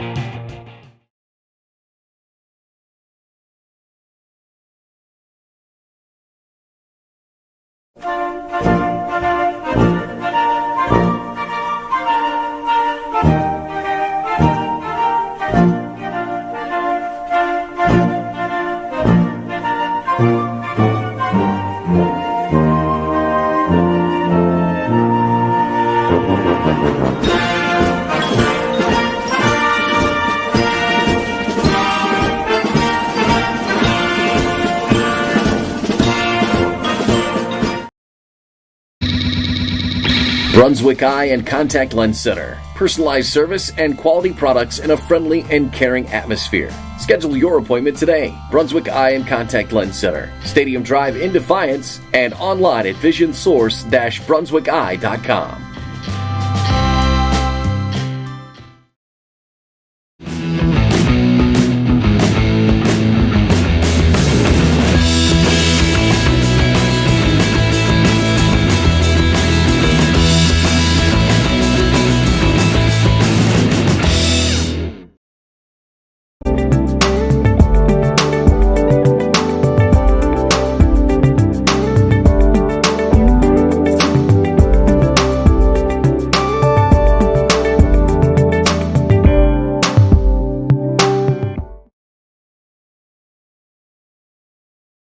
Ohio is in a foster care crisis. Kids with real needs, medical, emotional, behavioral, are waiting for homes. Cornerstone Treatment Foster Care is looking for families ready to make a difference. You've thought about it, now it's time. Contact Cornerstone Treatment Foster Care today. Estill Chevrolet Cadillac is this area's new and used car headquarters, earning your trust one satisfied customer at a time. Estill Chevrolet Cadillac, North Clinton Street in Defiance, and online at drivebobestill.com. For the past 70 years, Midwest Community Federal Credit Union has been your financial partner, helping you achieve your dreams and secure your future. Midwest Community Federal Credit Union, with locations in Defiance, Bryan, and Napoleon. Find out more at midwestcommunity.org. Estill Chevrolet Cadillac is this area's new and used car headquarters, earning your trust one satisfied customer at a time. Estill Chevrolet Cadillac, North Clinton Street in Defiance, and online at drivebobestill.com.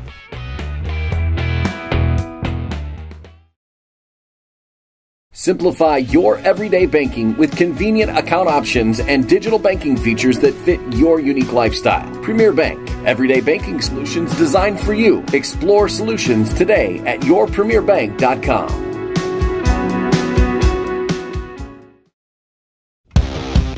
Visit Mark Moats Ford and check out some of the best new Ford models. Mark Moats Ford has been serving the Defiance community since 1916. Visit them today, County Road 424 in Defiance, and online at markmoatsford.com.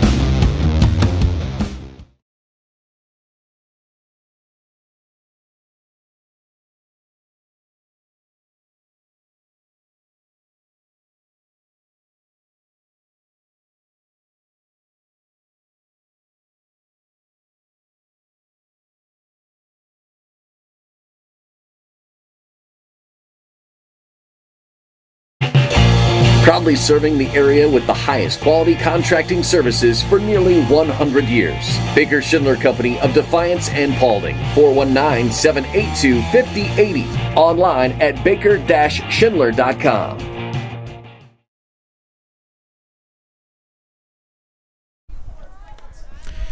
Brunswick Eye and Contact Lens Center. See, it's even chilly up here in the press box.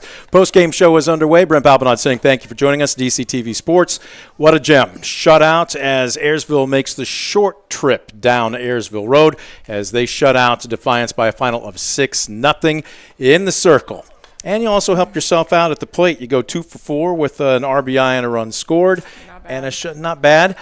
I know that you're never pleased. Oh, no. But can you be – actually, I take that back. You're never satisfied. Right. Can you be pleased with your performance tonight? I can be pleased with the pitching part of it, but my batting, I always expect more of myself, so. Kendra Waldron, by the way, if you haven't been living in a cave, noticing our player profile here. All right, so talk about this. You guys have rolled off now 7 straight after a little bit of a rough start to the season. What's been the difference, not just for you, but for this team in general? Honestly, just the momentum. We have really high energy now from the beginning of the season. We all want it so bad that our energy just keeps us rolling. How about you personally? Anything that you can maybe point to, whether it be at the plate or in the circle, that you're doing differently now compared to maybe even just a couple weeks ago? Not anything specific, but honestly just getting comfortable with my team and getting comfortable with the defense behind me. I really trust them now compared to the beginning of the season, which sounds bad, but I feel like you always have to get used to who you're playing with. All right, so let's talk about your transition from sophomore to junior. Expected to be maybe more of a vocal leader. You had a ton of seniors last year. Right. Belle McGuire could talk for an entire team of 5. But at the same time, now you're the leader. Did Coach Zartman have a talk with you about that this year, and what expectations did he have for you? Yeah, he kind of just calls us alphas. Like, oh, everyone wants to be the alpha on the team. I can see him back there laughing. But everyone wants to be the alpha on the team, so you have to just strive for that. We call you the honey badger. Oh, no. Because when you step inside those lines, the smile disappears and you lock in. Now, some players maybe need a batter or two or even an inning or two. Right. You seem to be able to flip the switch. When it's time to lock in, it's instantaneous, and then you take a step on the other side of the chalk, and there's the smile and you're having fun. Yeah. Is that just natural, or is that something that you've been able to develop? I'm always kind of locked in, but you always have to have a smile on your face, even when I'm on the pitcher's mound. I don't mean to be so serious. I don't mean to be like straight face all the time. It's okay to be serious. Yeah, I I think know. most of your teammates would say if you're not, maybe Yeah. something's wrong. Does you feel that maybe your teammates feeding off of that? Because in the circle, we always talk about it in baseball, everything starts on the mound. You can say Right. the same thing in softball. Everything starts in the circle. Or is that just how you're wired and you know no other way? I don't think I know any other way. I think I've always just been like that. So Talk a little bit about your battery this season, because I know Ariel wants to catch a little bit more, but her talents are also needed in the field. She's played quite a bit of shortstop. So, Baby Shark, Daniela Coble, has been getting more and more reps behind the plate. Can you just talk about what it's like to pitch to number one, two different catchers, but also the young freshman who's kind of getting her baptism by fire? yeah, I trust Danny. She's a really, really good catcher. She came in with experience, so I knew that she was going to be able to catch me. But obviously, I'm always used to Ariel. I've grown up with Ariel since like day one, so I'm used to her. But I really do trust Danny. Let's talk about your pitch selection. Obviously, the fastball, you told me you were up around 63, 64 coming into this year. Yeah. The curve, when it's on, is breaking at about a good foot. Your changeup is dirty. And I know in talking with the coaching staff, they want to put that in your progressions more Right. this year. Are you comfortable throwing that more this year? Yes, I'm definitely comfortable this year. Last year, it was a total different story. Last year, I was like tensing up every time the pitch was called, and I was like thinking in my mind, oh, I can't pitch this. I can't pitch this. It's going to go high. It's going to go low. It's going to hit the batter. So right now, I just have confidence in it. You have a fourth pitch because it seems like you've thrown a rise. I know that was one you've been trying to develop. How's it coming? Yeah, my rise is a lot better this year. I think I can get it moving for sure, but it's always high. So I'm trying to get it down in the strike zone to where when it does break, it could be a strike. One of the things Scoop and I talked about, and today was a perfect example of this. You're not afraid to pitch inside. No. Inside, outside, you work both halves of the plate, obviously up and down. But can you just talk about that? Has that been something that the coaching staff has asked you to do more of, or are you just comfortable making sure nobody gets too tight on the plate and kind of cheats to lean on the outer third? To be honest, if somebody's tight to the plate, it kind of makes me angry a little bit. So I'm like, okay, if coach calls a screwball, then I'll just scare them a little bit, and I'll pitch it a little inside. Not necessarily the coach asking me to do that, but I have a screwball. So it's going to be inside. Sometimes it breaks a little too far. Sometimes they don't finish. So it will hit the batter. And I do get scared out there. I don't know if you see me. I jump a little when I hit somebody. So I don't like it, but We're coming a day off of Easter, and I think it's the fear of Kendra instead of anything else here. But you feel confident, it sounds like, throwing 4, maybe even 5 pitches if need be given the situation? yeah. So what was the strategy today coming up against a Defiance team that was scoring, on average, about 7 runs a ball game? What was the game plan? So Coach Aubrey told me before the game, she told me that I have to hit my spots. So I tried my best to hit my spots, do what she told me, but honestly just moving the ball around depending on the batter. So there's not a specific place that she told me. She just said I have to hit my spots. So Going to be a busy week. You got 2 more games, including tomorrow night versus Paulding, so you're back into conference play. Right. You guys openly talking about goals, specifically the GMC, or is it yeah. one game at a time? Always one game at a time. That's what I'm told to say. Okay, always one game at a time. I have to think that way. But GMC's coaches got to wear some softball pants. So Really? Yeah. If you win the championship, right? Right, Okay, right. all right. I thought you were talking tomorrow. If that were the case, we would change our broadcast schedule and immediately make a beeline up the Ayersville Road. No, GMC's is the goal just because coach is Okay. wearing softball. Well, then you're going to make him do it? Yes, of course. All right, fantastic. Congratulations to you. Nice Thank win. you. Thanks. We're going to take a quick timeout. Kendra Waldron, the Honey Badger, joining us. We're going to have Coach Zartman when we come back as the postgame continues right after this. You're watching DCTV Sports. Brunswick Eye and Contact Lens Center. Personalized service and quality products in a friendly and caring atmosphere. Schedule your appointment today. Brunswick Eye and Contact Lens Center. Stadium Drive in Defiance and online at visionsource-brunswickeye.com.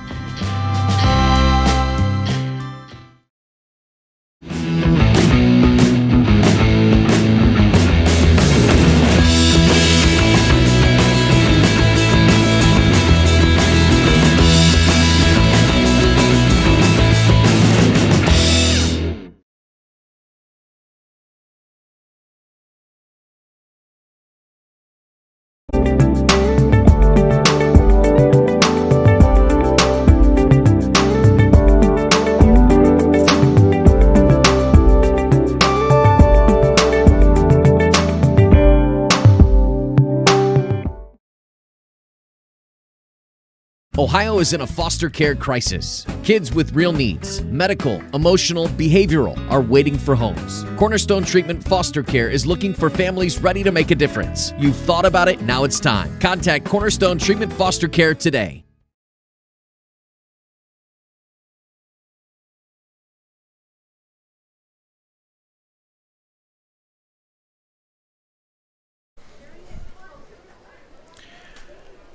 Well, the Brunswick Eye and Contact Lens Center continues. Brent Balbinot saying thank you for joining us. As Coach Zartman, we now know the motivation for this team this year. Do they have baseball pants your size floating around somewhere in the locker room? I don't know. I'm a baseball guy at heart, and when I see coaches out there wearing that during games, they're like, why don't you wear baseball pants? I'm like, no, absolutely not. So I better be wearing pants to play and not just stand there to coach. So they made the deal. We win conference, you got to win softball pants at the next game. And I was like, okay, done. You're okay with that? I'm okay with that. Something to shoot for. I'll do it to help the kids out. So. All right, he's doing it for the kids, ladies and gentlemen. 6-0 the win here. Just a dominant performance by Kendra Waldron. I almost feel like we bang the drum too much because she'll be the first to tell you it was a team win. But today, against a Defiance team that's averaging almost 7 runs a game, she pitches a shutout and only allows multiple base runners, what I'm looking down here, 1 inning, correct? I think so. Can you just talk about her performance in the circle? Kendra is being humble as she is. She doesn't enjoy me talking about her or as good as she is because she is a team player. But she was phenomenal today with the conditions, with the wind. Sometimes you never know as a pitcher how it's going to affect the ball coming in. But, yeah, I mean, she was hitting her spots, not afraid to throw the changeup in big situations, and I think that was huge for us today as well. She gets 4 strikeouts in the first inning, the rare 4-strikeout inning with the pass ball on the called third strike. But there was a point where she had 5 straight. I think we have her for 13 scoop. Is that correct in the ballgame, or was it 14? But she was talking about expanding. She had 3 solid pitches last season. Yeah. Sounds like she's got 5 now that she's really confident in any count. Yeah. She's willing to go in and out on anybody with a screwball, curveball. Obviously, changeup. She's willing to throw that in big situations. Drop ball, rise ball are the 2 that we're trying to lock in a little bit more, as she stated to you. But, yeah, she's comfortable throwing everything. So, what's she up to when she humps that fastball up? She's told me 63, 64. Is it there, or maybe even a little bit more? Yeah, I would say 63, 64 is about right. If she gets mad, she might go a little bit more. So there's certain things that make her mad during the game, or she misses a spot, she'll smoke one in there, and you can tell when she's getting ready to do that. Yep. I don't want to say quick pitch, but she gets her sign and rears back. So, but yeah. Plenty of offense, though, today, too. And the bulk of the damage coming in that 3-run third. But, again, I'm looking from top to bottom. Kendra leading off, 2 for 4. Ariel goes 2 for 2 with a couple of RBI and a run scored. Danielle, Baby Shark is really coming to play. The freshman getting the starting nod at catcher again. She goes 2 for 4 with an RBI and a run scored. First, let me ask you this, because I know Danielle has been lobbying, or pardon me, Ariel has been lobbying to play catcher a little bit more, but she's great in the field at shortstop. Yeah. Are you beginning to become a little bit more solidified with Ariel at short and the freshman behind the plate? Yeah, obviously as the season goes, we need to, be able to play kids multiple positions so we have depth everywhere. So, we're going to make that move with Ariel behind the plate again and get other kids playing short in case of injury, things like that. But, yeah, I think Ariel understands it's a team sport. She's got to do what's best for the team. But right now, I mean, we're locked in defensively what we got with the start tonight. Speaking of doing what's best for the team, I know you had to have a heart-to-heart with Addison. You said, what can you give us? And you and I were talking as I was coming down to get the starting lineup, and you said she can run in a straight line. She goes, you may see a ball roll to the warning the warning track and be a single. Well, she got a 205-foot single, but it came with 2 RBIs that really kind of blew this game open. Yeah, I'm super proud of her. I know she's my daughter and being a dad, but, I got to draw the line in the sand being a coach too. And, what's the benefit of her? You saw with the bat. She can be dangerous with the bat, but on the downside, with her having a torn ACL and being able to play, obviously tweaked it last Thursday, and tonight's her first game back since last Thursday. But, stepping up, getting a double like she did, it turns into a long single, but it scores the girls. And then obviously we made the switch on the bases with her, and then I probably should have done it in the 3rd inning, but I didn't. So I was looking at the scoreboard and seeing where we were at in the lineup, and I knew she was going to come back through a second time, and I didn't want to mess with that. Sure. But, yeah. All right, 7 in a row tonight. how much better can this team still get over the next 4 or 5 weeks? I think we're taking one game at a time. We have that discussion every day in practice. We got to get better at something that we aren't good at right now. And I think it's just trying to keep the kids humble with today. Be good today, win each at-bat, win each defensive play, win each game. And that's kind of how we're taking it one step at a time. I know in the past we've talked too much about big goals, and we tighten up in games. And the way we're playing so loose right now, which is a great thing. When they play loose, we're dominant, so it's scary. No rest for the weary. You got Paulding tomorrow night back into the GMC, but 7 in a row, picking up another win. Good luck to you tomorrow night. All right, thank you for having us. Coach Zartman joining us for the Brunswick Eye and Contact Lens Center postgame show. We're back to put a giant bow on it right after this. You're watching DCTV Sports. Thank you. Estill Chevrolet Cadillac is this area's new and used car headquarters, earning your trust one satisfied customer at a time. Estill Chevrolet Cadillac, North Clinton Street in Defiance, and online at drivebobestill.com. For the past 70 years, Midwest Community Federal Credit Union has been your financial partner, helping you achieve your dreams and secure your future. Midwest Community Federal Credit Union, with locations in Defiance, Bryan, and Napoleon. Find out more at midwestcommunity.org.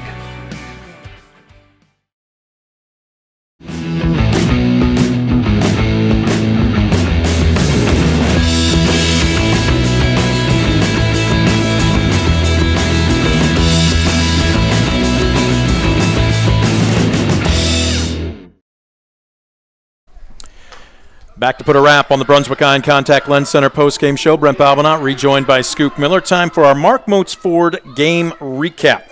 Check out some of the best new Ford models serving the Defiance community since 1916. Mark Moats Ford, located on County Road 424 in Defiance, and as always online at markmoatsford.com. I inadvertently shorted the Honey Badger 4 strikeouts. Kendra Waldron had 18 tonight instead of 14, but she'll be the first to tell you it was a team win.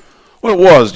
She was phenomenal. You mentioned those 18 punch-outs against just one walk, but Defiance left 10 runners on base. So Kendra really stepped on what she needed to. She got some key defensive plays when they needed them. And, of course, the offense was really solid. When you can put together 4 different innings where you're scoring runs against Defiance, you're doing something right. So this is a huge non-week win for Ayersville. But they'll have to get right back into the frying pan tomorrow. They got the 3-0 Paulding Panthers and GMC play coming to Ayersville tomorrow afternoon. And likewise, as I check the schedule here for the Bulldogs, they are back in action tomorrow as well. Right back here as they host Van Wert. So as much as this was probably a huge boost of adrenaline if you're Ayersville, and maybe a little bit of a stubbing your toe if you're Defiance, it's out of conference. It's not going to have an effect on whether or not you win the GMC or the WBL. And both these teams, if you're Defiance, you want to get this taste out of your mouth. Good to get right back at it again tomorrow night. And if you're Ayersville, hey, you're riding high. Let's keep playing. So both teams with something to look for tomorrow. Well, I totally agree. You have to take something from it. For Defiance, this is going to be a tough lesson. They weren't able to string together some quality at bats when they got runners on base. They knew they weren't going to have a lot of opportunities against a Kendra Walden. They just couldn't get it done. But again, you can right the ship tomorrow night. You've got a chance to go 3-0 in the WBL against Van Wert, a team I'm sure that Defiance feels if they play their best softball, they got a really good chance of winning tomorrow afternoon. And likewise, if you are Natalie Ordway, you flush this one. One bad inning, and it wasn't particularly her fault. A couple of balls fell where they normally wouldn't. One bad throw. All of a sudden, you're looking at a 6-0 game instead of potentially a 2 or a 3-0 game, and that could have changed the complexion throughout the last 4 innings. Well, I totally agree. Natalie Ordway has a huge upside, and she needs to get that confidence, which will come with experience. And again, if you flush that one in, a completely different ball game. This is an Ayersville team. Remember, they've won 7 in a row, so certainly wasn't going to be an easy game for Defiance, no matter how you slice and dice it. But Ayersville, very opportunistic. Boy, they put together some nice innings after Ordway retired the first couple of hitters. Ayersville found a way to grind things out, and that's the reason they're on a 7-game win streak right now.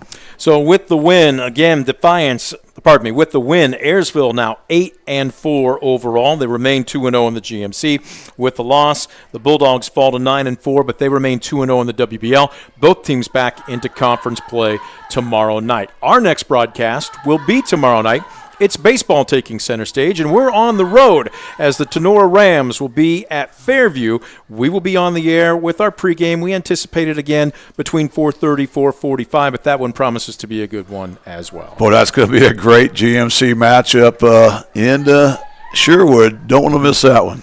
For our entire crew doing a tremendous job here this evening, my color announcer, Scoop Miller, I'm Brent Palbinot, thanking all of our sponsors for helping make this broadcast a possibility, and as always, you the fan for tuning in. Final score this evening, Ayersville 6, Defiance nothing. You've been watching a sports presentation of DCTV.